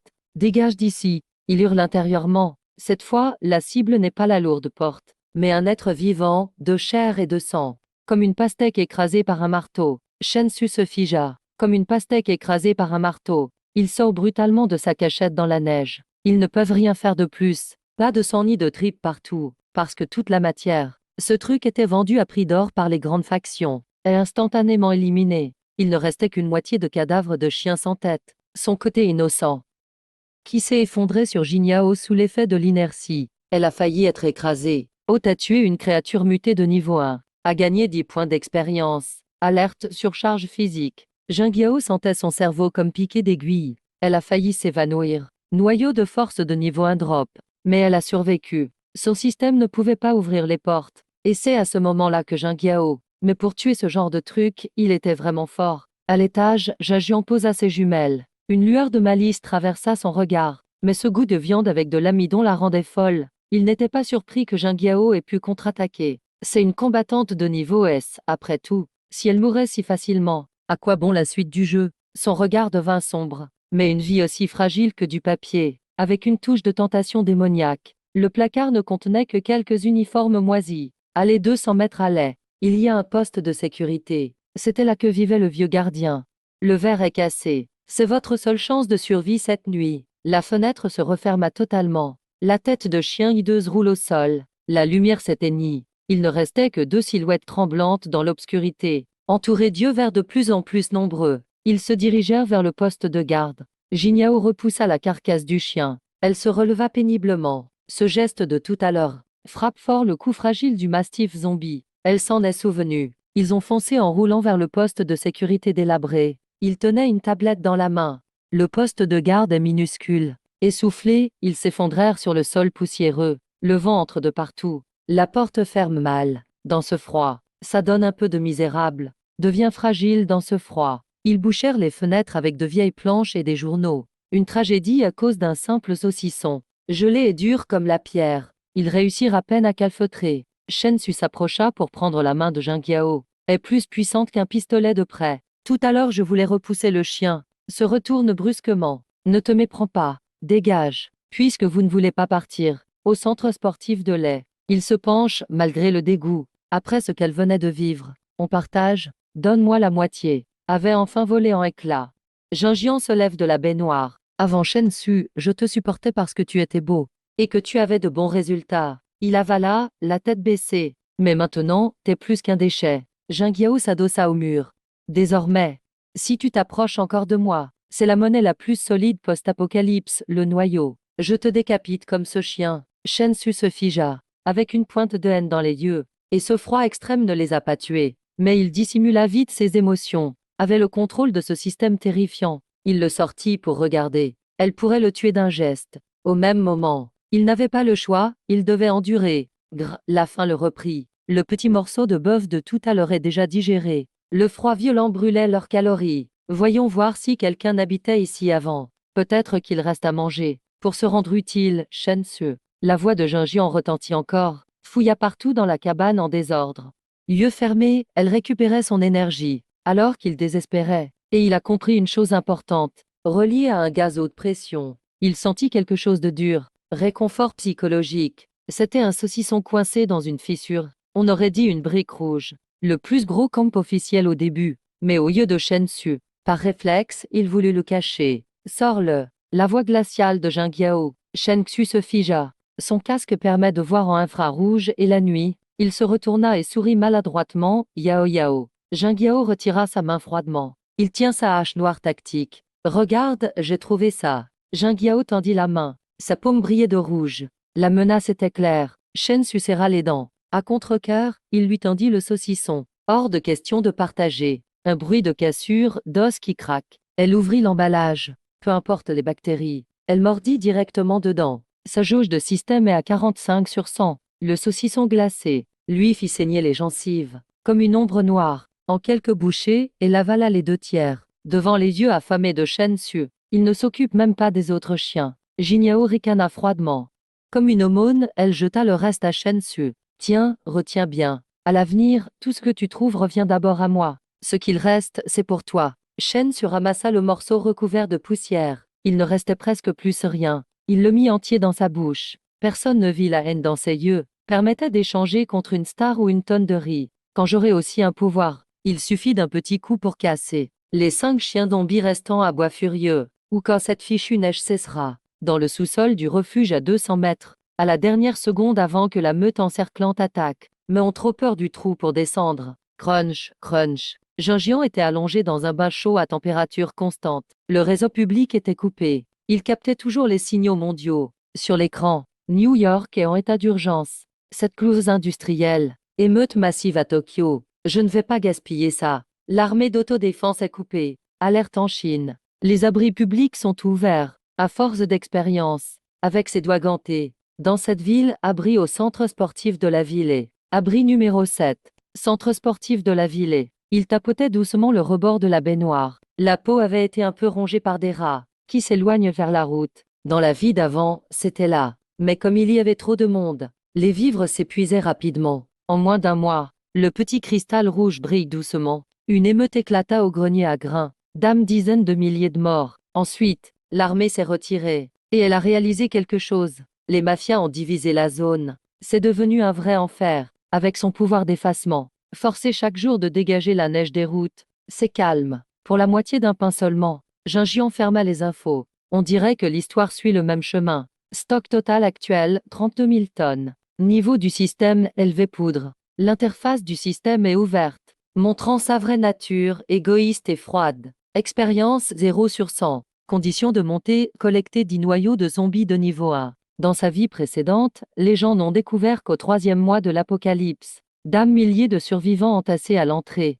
Le pays a activé le plan d'urgence maximal. C'était un trésor inestimable. Qu'ils ont compris que les noyaux dans le cerveau des zombies peuvent booster les pouvoirs. N'ont pas encore évolué pour avoir des noyaux. Les animaux mutés, comme les chiens qu'on vient de voir, ont de bonnes chances d'en avoir. Ce débile de Jingyao était trop occupé à tuer des chiens en gardant le secret. Manhattan est complètement gelé. Mais elle a laissé son trophée le plus précieux dans la neige. C'est mon paquet d'XP. Junjian sèche son corps et enfile une tenue de combat thermique légère en nanomatériaux. Il prend sa hache tactique. Il décide de sortir faire un tour. Dans la première nuit de cette tempête de neige sauvage, il va chercher son premier pactole. Au passage, il jettera un œil aux deux chiens de garde dans la cabane du gardien, pour voir s'ils sont morts de froid ou pas. La chasse commence premier pactole à 3 heures du matin, mais la température, et soudain, reste désespérément à -50 °C. Mais comparé à la neige dehors, c'est une zone interdite aux êtres vivants. Jingyao attend voir, presque comme du verre. Dame soldats armés surveillent derrière les barrières. Mais dans la steppe de l'ouest, une silhouette noire bouge. Jinjian porte une combinaison de combat nano-chauffante totalement isolée. Une pièce spéciale, très chère, contient des microfilaments chauffants. Il tourne autour de la cabane du gardien. Même si la plupart des zombies, alimentés par une batterie nucléaire à la taille, c'est l'hôpital central de la ville, résonna derrière lui, filtre l'humidité de l'air. Il marche dans la neige, faisant des bruits de grincement. À 50 mètres devant lui, les chiens zombies qui l'ont attaqué tout à l'heure, la fine couche de tissu en graphène, ne sont pas partis, griffant parfois les murs métalliques, faisant des bruits métalliques insupportables. Ils sont au moins 30% plus lents que d'habitude. Il marque chaque cible avec tranquillité. Ces chiens zombies sont féroces. Il observa le visage ensanglanté de Jingyao. Mais c'est leur moment le moins vigilant. Il y a 7 chiens. Jinjian les marque calmement via la vision thermique, mais a rendu leurs articulations raides. Voilà l'occasion. La tête énorme du mastif tibétain, dans ce monde en ruine. Tu crois que j'ignore ce que tu penses?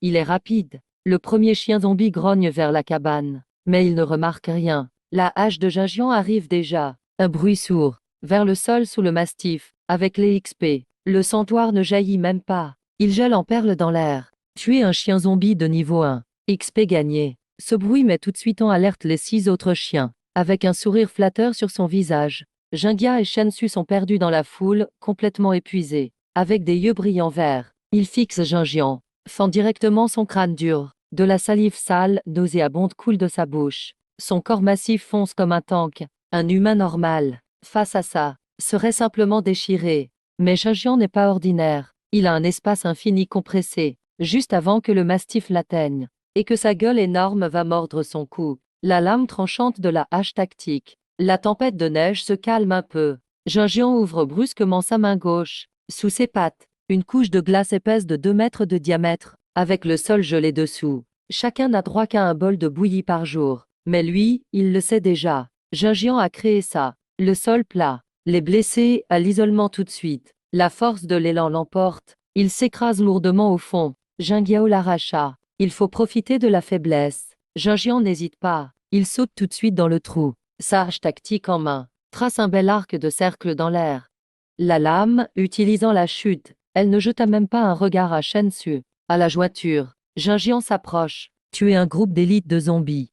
XP 20. Une douleur intense, puis tout est devenu noir. Défectueux un obtenu. Jinjian est ravi, mais grâce à son récepteur satellite militaire, au contact de la règle d'effacement, les survivants sont priés de s'y rendre. Fouille dans le crâne brisé du mastif. Bientôt, il sort un noyau rouge, à peine aussi gros qu'un ongle. Et la gestion était chaotique. La moitié des vitres est cassée depuis longtemps. Ce noyau dégage encore de la chaleur. Dans un coin sous le lit, c'est la source de force des zombies, et la clé de l'évolution humaine. Avant, cris, insultes et appels au secours se mélangent. Un noyau de niveau 1. Il mâcha même la peau en plastique, ou même une tonne de riz. Même s'il ne produit pas de nourriture, je te ferai payer. Jinjian relève la tête, un sourire cru sur le visage. Pas si vite. Chacun leur tour, tous ont mes paquets d'XP. Il utilise sa pensée, sort d'un espace une clause modifiée. Les tiroirs remplis de crottes de souris. Les infos du monde entier défilaient. Yao, ça va. Elle peut enfoncer un clou dans un mur de béton.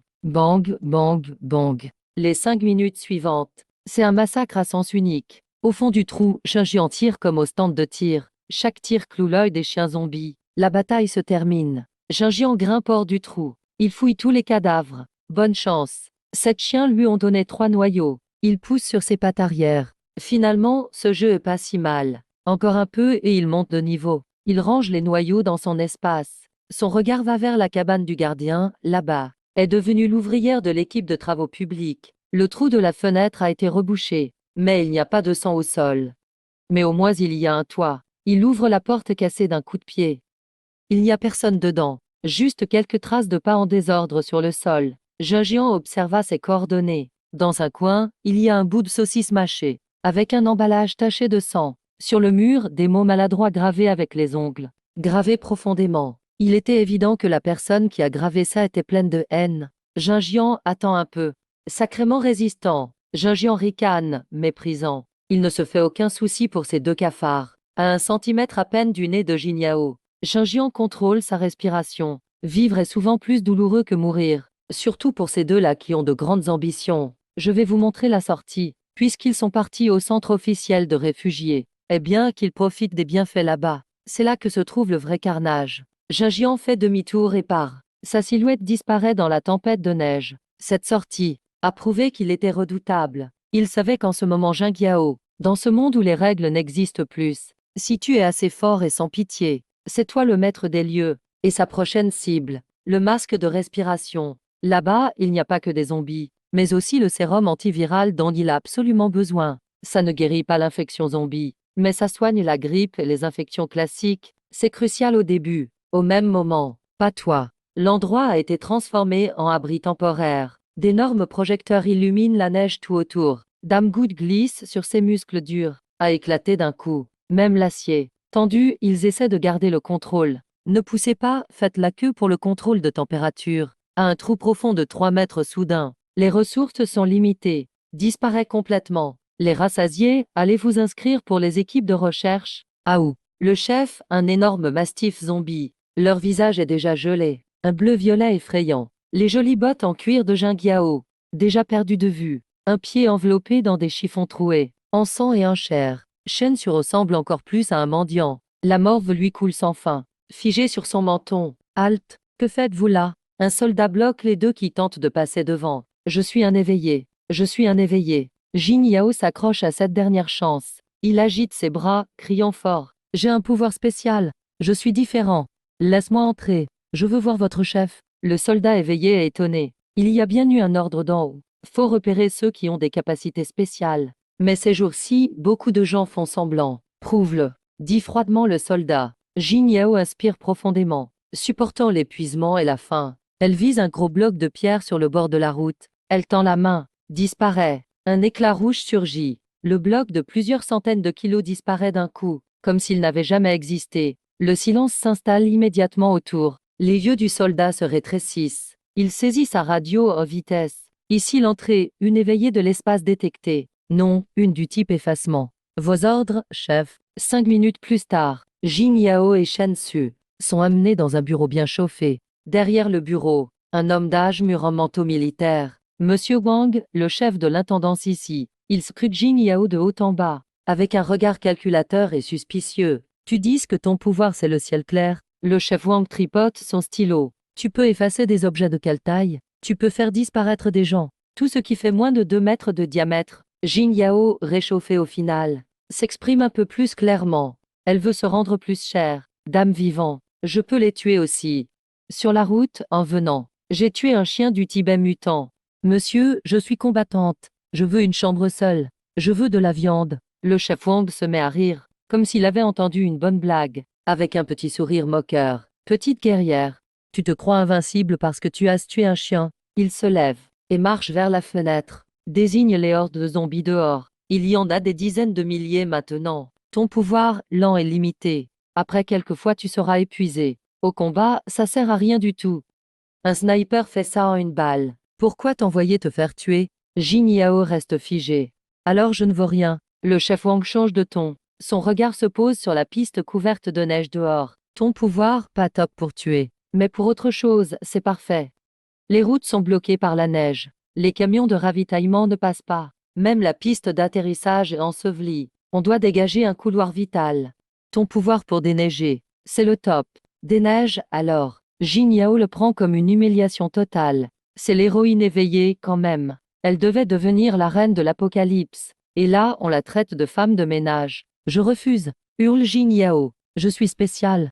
Comment vous pouvez me traiter comme ça? Le sourire de Wang disparaît d'un coup. Place à une vraie froideur. Ici, si tu bosses pas, tu manges pas. Même les éveillés, c'est selon l'effort.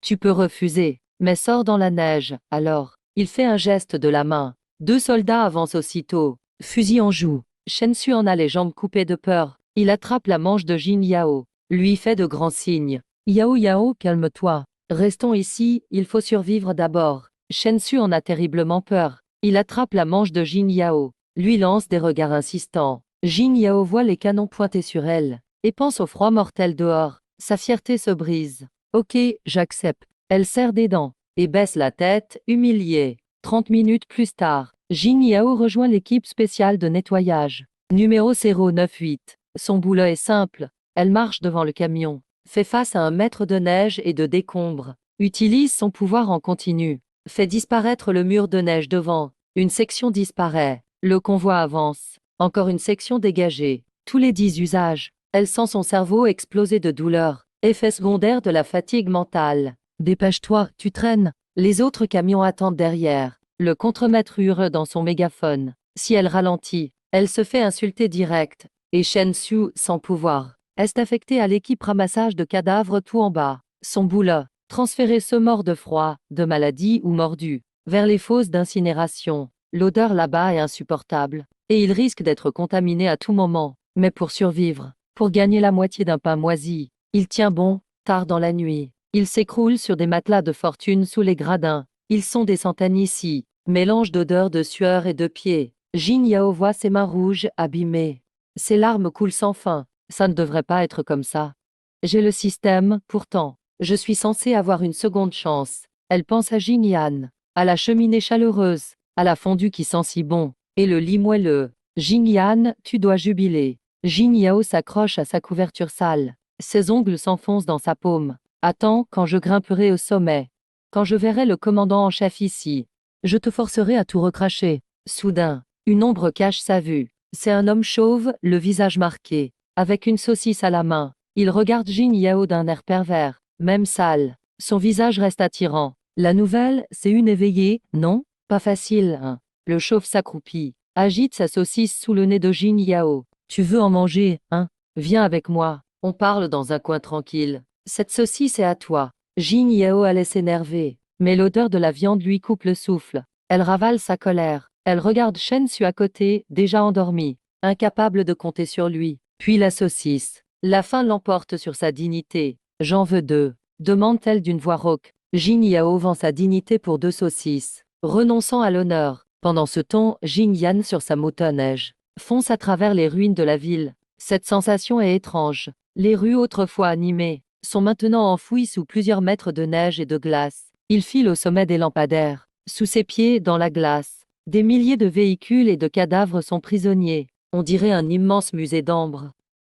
Il vise l'hôpital municipal numéro 1. Une demi-heure plus tard, il atteint sa destination. Le bâtiment de l'hôpital se dresse silencieux dans l'obscurité. La plupart des fenêtres sont brisées. On dirait d'immenses yeux noirs grands ouverts. Ici, c'est la zone sinistrée. Sur la place devant l'entrée, une foule serrée de zombies gelés s'entasse. La plupart ont gardé leur position dans la file d'attente, ou bien leur posture de fuite, figée par le froid extrême. Mais Jinian sait que ces créatures ne sont pas vraiment mortes. Dès qu'elles détectent la chaleur humaine, elles se réveillent aussitôt. Système, mode silence activé. Jinian dépense un peu d'énergie autour de son corps pour créer une zone d'insonorisation d'1 mètre de rayon, comme un gecko. Il utilise son grappin de tigre volant pour éviter le hall du rez-de-chaussée et grimpe jusqu'à la fenêtre du 3e étage. C'est la pharmacie. Il entre par la fenêtre. Ici, il y a moins de zombies, juste quelques infirmières mutantes qui errent sans but. Yan dégaine sa hache tactique et approche en silence. 2 coups nets et sans bruit. Ses gestes sont fluides et efficaces. Pas le moindre bruit inutile. Il s'avance devant les rayons et fait glisser sa main. Tous les médicaments disparaissent en un instant. Antibiotiques, anti-inflammatoires, antalgiques, insuline, hypotenseurs. Peu importe leur type, il prend tout sans distinction. Au milieu du pillage, des coups de feu éclatent soudain en bas. D'âmes rafales d'armes à feu déchirent la nuit. Le bruit est assourdissant. Junjian fronce les sourcils. Il s'approche de la fenêtre pour regarder en bas. 2 véhicules de police blindés modifiés forcent l'entrée de l'hôpital et pénètrent sur la place. 7 ou 8 bandits lourdement armés descendent, maniant AK-47 et fusil à pompe, et tirent sur la foule de zombies. Vite, faites sauter la porte.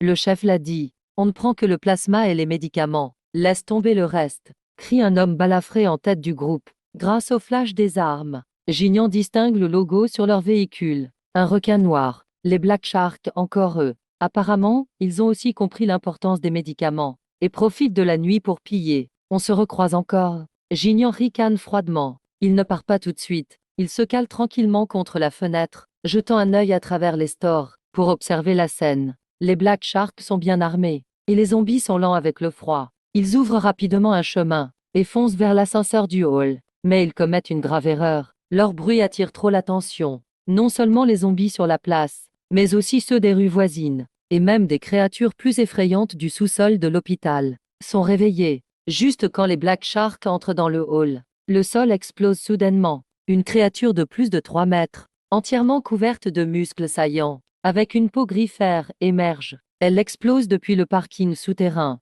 Contrairement aux zombies ordinaires, elle ressemble plutôt à un Hulk gonflé. C'est un tyran mutant de niveau 2, type force, les pupilles de Gingian se contractent, déjà un mutant de niveau 2. On dirait que l'hôpital est un vrai gars monstre. Pas étonnant. Putain, c'est quoi ce monstre? Les Black Sharks sont terrorisés. Ils ouvrent le feu tout ensemble, mais les balles sur le tyran ne font jaillir que quelques éclaboussures de sang. Impossible de percer sa couche musculaire. Le tyran rugit de rage, attrape un brancard abandonné et le lance comme un frisbee. Bang! 2 hommes sont écrasés en viande hachée. La situation dégénère aussitôt. Les bandits, si arrogants plus tôt, fuirent en hurlant et pleurant.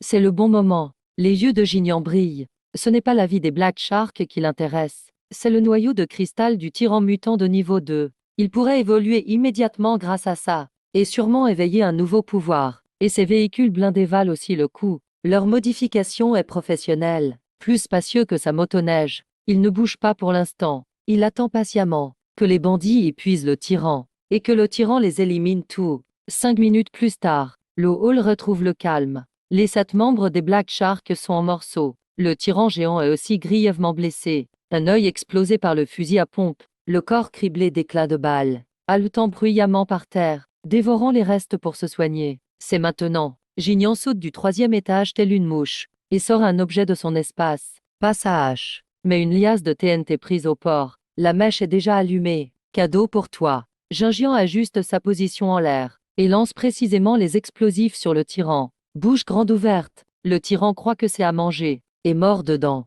Gingian amortit sa chute en roulant et se planque derrière une poutre. Une explosion secoue violemment le bâtiment. Le sol tremble. La poussière retombe. Le tyran invincible d'avant n'a plus de tête, juste un immense corps sans tête, dans une mare de sang. Gignan s'approche et cherche dans la chair éclatée. Il finit par trouver une sorte de noyau bleu profond de la taille d'une noix, qui brille d'une lumière étrange. Obtention force niveau 2. Noyau X1. Source d'énergie haute pureté détectée. Voulez-vous absorber et améliorer maintenant? Oui. Le cristal fond dans sa main, puis coule dans sa paume. Gignan sent ses os craquer. Sa force monte en flèche. Son pouvoir de perception double aussitôt. Système mis à jour avec succès. Niveau actuel niveau 2. Nouvelle capacité lame spatiale. La lame spatiale consomme de l'énergie mentale et crée dans le monde réel une faille spatiale d'1 mètre de long, ignorant toute défense physique et peut tout découper. Aucune défense possible. Gignan regarde sa main et pense fortement. Une fine ligne noire apparaît à son doigt. Il effleure doucement la lourde carrosserie du blindé à côté. Pour la tester, l'acier, dur comme du tofu, est tranché d'un coup net, incroyablement puissant. Gignan, satisfait, range son pouvoir, puis regarde vers les 2 blindés encore en marche. Dans les voitures, c'est rempli du putain récent des Black Sharks, de l'or, de l'alcool, des cigarettes, et quelques caisses de munitions. Merci les gars. Gignan fait un petit signe vers les corps. Il pile tout avec les véhicules, et embarque le tout, se raide à l'hôpital. Lui a rapporté des médicaments, un niveau en plus et un gros magot. Voilà le vrai rythme de l'apocalypse. Alors qu'il s'apprête à partir, une voix faible sort du coin. Aidez-moi. C'est un Black Shark encore vivant, le bas du corps broyé. Il tend la main dans le désespoir et saisit le bas de pantalon de Gingian. J'ai de l'argent, beaucoup d'argent. Sauve-moi. Gingian s'arrête et le regarde, sans une once de pitié. Il sort une pièce de sa poche et la lance dans la flaque de sang devant lui. Garde-la pour le bus d'enfer. Après ces mots, il enfourche la motoneige. Le moteur rugit et il repart sans se retourner, laissant le bandit seul dans le noir. Regarde cette pièce brillante. Il a rendu son dernier souffle. L'air ne circule plus ici. Une odeur de cadavre flotte partout, suffocante. Ça sent l'acide des excréments et la moisissure du désespoir. Ce stade qui accueillait 50 000 personnes. Il en reste à peine 30 000 aujourd'hui. Ceux qui restent meurent soit de froid pendant la nuit, soit en cherchant de la nourriture. À cause des zombies, l'ordre n'existe plus. Depuis que le générateur s'est arrêté hier soir, la dernière lumière de la civilisation a disparu. Dans le noir, l'humain cesse d'être humain. On devient juste des bêtes affamées. Il n'y a plus rien à manger. On a ouvert les stocks. Le chef mangeait tout seul à l'intérieur. Nous, on doit mâcher de l'écorce. La révolte a éclaté sans prévenir. Milliers de survivants affamés ont brisé les lignes des gardes. Comme une vague, ils se ruent vers la zone de commandement. Tirs, cris, morsures, tout se mélange. Yao est recroquevillé dans un coin des gradins. Elle serre fort sa pelle ébréchée. Cette semaine a été un enfer pour lui. Ses mains blanches sont couvertes de gerçures et de cloques. Son système stellaire est son seul talisman, mais ça l'a aussi fait devenir un esclave à la tâche. Yao Yao court. Ici, c'est fini. Shen Su fonce vers elle, le visage en sang. Il vient de voler une hache de pompier dans le chaos. Son regard est féroce, comme un loup. On dit que la horde de zombies a franchi les défenses.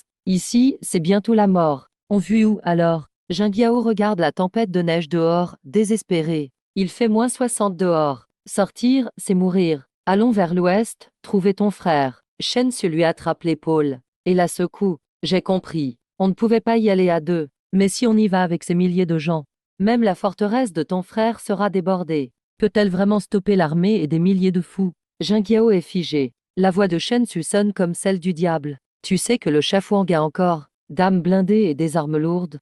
Si tu lui dises qu'il y a un abri plein de réserves dans l'ouest, avec chauffage et électricité, que ferait-il, à ton avis? Le regard de Jingyao change. Du désespoir à la haine, jusqu'à la folie. Ouais, pourquoi je galère à en faire? Alors que Jinjian profite du paradis. Tu refuses de m'ouvrir la porte, alors je t'amène l'enfer chez toi. Que tout le monde meure alors. 10 minutes plus tard, dans le bureau central, le chef Wang dirige ses hommes en sueur. Il brûle les dossiers. Il se prépare à fuir. La foule arrive déjà, et le radar montre une horde de zombies en approche. Chef, je connais un endroit. Jingyao déboule. Elle crie, ignorant les armes pointées sur elle. Je sais où trouver des vivres. Tonnes de ressources. Un générateur aussi. Et des défenses ultra sûres. Le chef Wang se retourne brusquement. Il la fixe durement. Qu'est-ce que tu dis? Si tu mens, je te descends sur le champ. Je dis la vérité. C'est chez mon grand frère. Jingyao accélère encore son débit pour paraître crédible. Elle parle très vite. C'est un accumulateur, éveillé. Avant l'apocalypse, il a vidé tous les frigos de la ville. C'est dans l'usine abandonnée à l'ouest. Si on la prend, on survit. Tout le monde survivra. Les yeux du chef Wang brillent. Un éclat de convoitise entre la vie et la mort. Très bien. Il attrape la carte sur la table et tape violemment sur la zone ouest. Faites passer le mot. Écoutez-moi tout. Ceux qui veulent vivre. Ceux qui ont faim. Suivez-moi. Direction l'ouest. Celui qui prend l'usine prend les ressources, tout pour lui. La rumeur se répand comme un virus. Il y a un entrepôt à l'ouest. Un gosse de riche y garde des tonnes de viande. On va tout lui prendre. Les émeutiers, ennemis entre eux, se trouvent soudain un but commun. La haine des riches explose maintenant. C'est devenu la colle de cette armée de survivants. 30 minutes plus tard, 5 véhicules blindés en tête. Une dizaine de camions modifiés suivent. Milliers de survivants derrière. La foule entre dans la tempête de neige. Certains portent fusils, haches ou barres de fer. Dans leurs yeux brûle la rage et l'instinct de survie. Jingia est dans le premier blindé. Elle serre le biscuit compressé donné par le chef Wang. Elle sourit cruellement. Frérot, cette fois j'amène une armée pour te souhaiter la bonne année. Voyons si tu gardes encore la porte fermée. Tout au bout du convoi. Les zombies, attirés par l'odeur humaine, suivent en silence. La faucheuse resserre son filet. Aucune alarme ne retentit. Jinjian avait déjà coupé le son strident. À la place, une symphonie puissante. La symphonie du destin. La musique retentit dans toute la plaine glacée par de puissantes enceintes. La neige tombe des branches, secouée par le son. Les amas de neige tombent des arbres. Jinjian, vêtu d'un manteau tactique noir impeccable, se tient devant la baie vitrée blindée du 2e étage. Un verre de vin rouge à la main. Comme un chef d'orchestre élégant, il observe la longue colonne avancer sur la neige. Ça y est, ils sont là. Il regarde les points rouges qui saturent l'écran de surveillance. Et il sourit. L'interface du système affiche une alerte. Gros groupe d'ennemis en approche. L'ennemi dispose de blindés 5, mitrailleuses lourdes 3, lance-roquettes RPGs 2. 12 éveillés, dont Xiao Shuxi. 3000 émeutiers armés, plus des ennemis derrière. 5000 zombies et 3 mutants de niveau 2. Il me surestime. Jinjian souffle tranquillement. Ce vin, quelle équipe! On pourrait prendre la capitale d'un petit pays avec ça. Mais il reste calme. Il est même excité. Il se tournait les pouces à la maison. À part faire évoluer ses pouvoirs, il regardait de vieux films, le frisson de danser sur le fil du rasoir. C'est ça, le vrai plaisir de l'apocalypse. Le grondement des engines couvre la tempête. À 500 mètres de l'usine, le convoi s'arrête.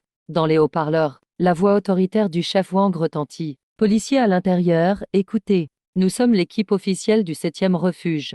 Nous réquisitionnons vos ressources et votre refuge. Désarmez-vous immédiatement. Ouvrez la porte.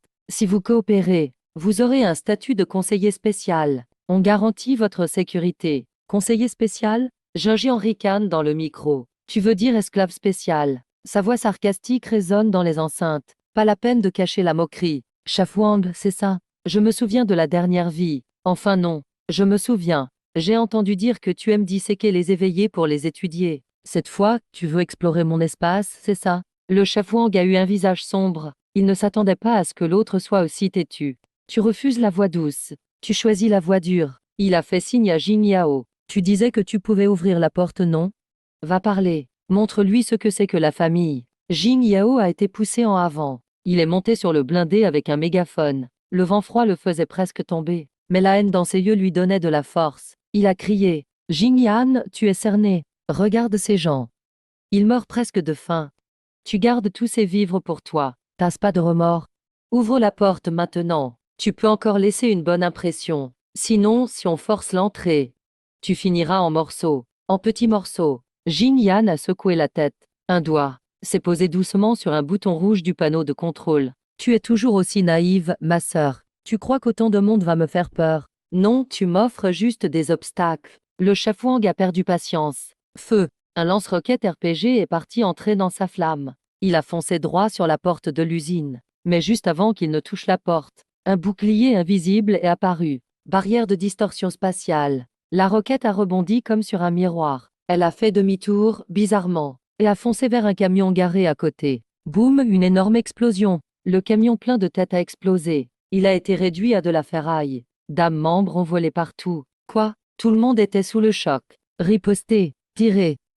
Dames ballons plus sur le mur comme la grêle. Juste quelques étincelles. Même la peinture n'a pas vraiment bougé. Yann a claqué des doigts. C'est à mon tour. Il a appuyé sur le bouton. Système de défense, mode 2, champ de mine activé. Sous les pieds des assaillants en tête, la neige n'était plus ordinaire, mais cachait des centaines de mines explosives.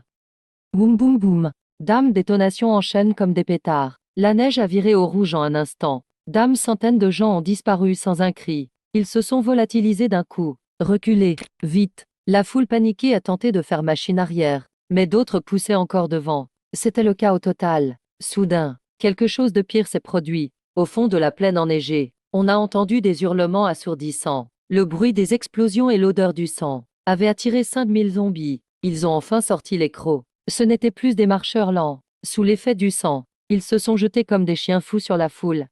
Aidez, des zombies. Ils sont derrière nous. Pris en tenaille. Devant, un champ de mines et une forteresse imprenable. Derrière, une horde infinie. Cette soi-disant expédition s'est retrouvée prise en sandwich. Jing Yao, utilise ton pouvoir pour dégager les mines devant. Vite, hurla le chef Wang, fou de rage. Il a braqué son arme sur la tête de Jing Yao. Jing Yao tremblait de peur. Il a tenté d'utiliser son pouvoir devant lui. Dans le ciel, un bruit sourd. Quelques mines ont disparu. Mais le champ de mines était trop grand. Son énergie était bien trop faible. En moins d'une minute, il saignait du nez comme une fontaine. Il s'est effondré sur le toit du véhicule. J'y arrive plus.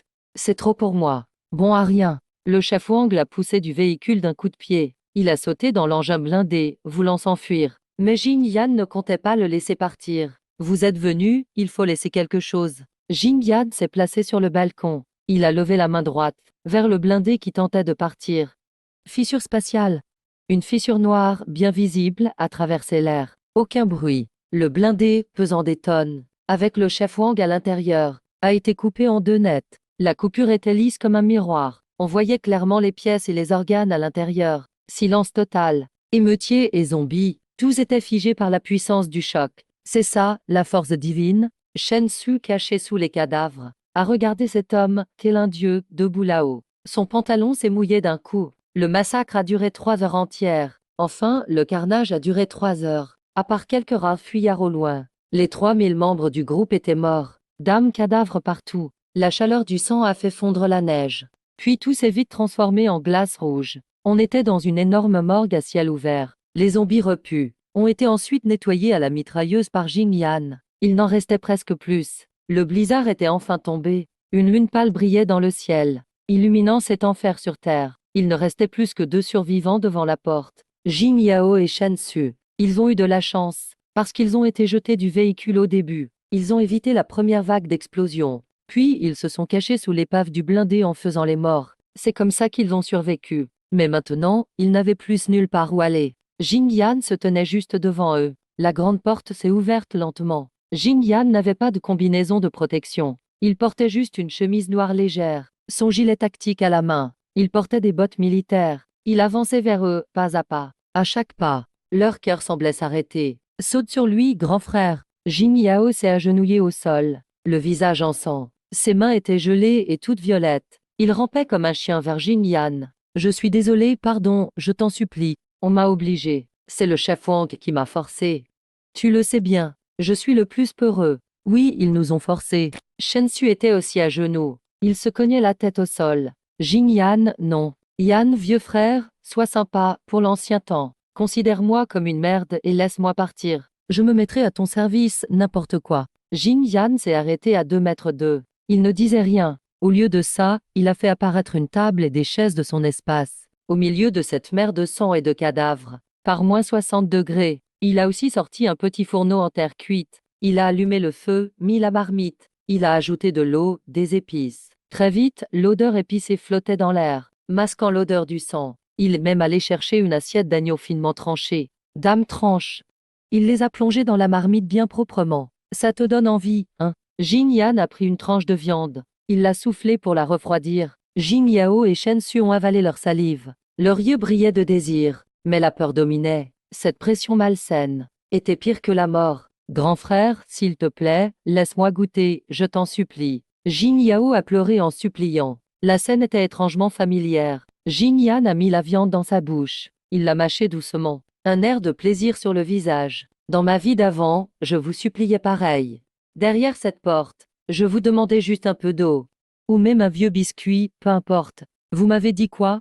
Jing Yao tremblait de tout son corps. Il n'osait rien dire. Vous disiez que les provisions étaient pour les utiles. Les inutiles n'avaient qu'à crever. Jing Yan a posé ses baguettes. Son regard est devenu plus froid que la glace. Maintenant, je vous rends l'appareil. Il s'est levé. Sa hache tactique a brillé sous la lune. Jing Yan a appelé. Shen Su, ouais, je suis là. Shen Su croyait avoir une chance. Il a vite levé la tête. Tu aimes Jing Yao? T'es prêt à mourir pour elle, c'est ça? A demandé Jing Yan. Shen Su a hésité un moment. Il a regardé Jing Yao à côté. Tu l'as, et je te laisse entrer manger la fondue. Tu auras même une chambre chaude. La voix de Jing Yan était tentante. Je peux même t'offrir un sérum d'évolution. Tu deviendras aussi un éveillé. Un couteau a atterri devant Shen Xu. C'était l'ultime épreuve humaine. Non, je veux pas. Jing Yao a réagi, paniqué. Elle reculait sans cesse. Seigneur, tu feras pas ça, hein? On s'aime, toi et moi. Shen Xu regardait ce couteau. Il jeta un coup d'œil au refuge lumineux derrière Jing Yan. Puis il fixa cette femme sale devant lui. Elle n'avait plus aucune valeur. À cet instant, le masque de l'amour s'est brisé. Désolé, Yao Yao. Shen Xu attrapa soudainement le couteau. Le visage déformé, il se jeta sur Jing Yao. Tu l'as entendu aussi. Tant que tu meurs, je peux survivre. De toute façon, tu n'as plus de ressources. Si tu meurs pour moi, quel est le problème? Jing Yao a crié fort. Son instinct de survie lui donna toute sa force restante. Kang Kog était épuisé mentalement. Mais il heurta quand même le couteau de Shen Xu. L'arme disparut soudainement. Mais Shen Xu était déjà sur Jing Yao. Ses mains serrèrent fort son cou. Meurs, meurs. Ne te mets pas sur mon chemin. Ils se battirent au sol dans une mare de sang, comme 2 bêtes sauvages qui se déchirent. Jing Yao griffa les yeux de Shen Xu. Shen Xu mordit le visage de Jing Yao. D'une laideur extrême. Jing Yao les regardait froidement, comme s'il voyait une comédie ridicule. Jusqu'à ce qu'il soit à bout de force. Il gisait au sol, haletant. Le visage de Jing Yao était en lambeaux. Shen Xu avait perdu un œil. Jing Yao applaudit doucement. Mais je vous ai tout menti. Il s'approcha des deux. Il leva la hache. Jamais d'ordure dans mon abri. Sans attendre leurs cris de désespoir, la hache s'abattit. 2 têtes roulèrent sur le sol. Le sang éclaboussa la neige blanche, comme une fleur de prunier éclose. Les contes de cette vie, enfin terminés. Jean-Yann ne s'attarda pas. Il ne jeta pas un regard au corps au sol. Il se retourna et agita la main vers les cadavres.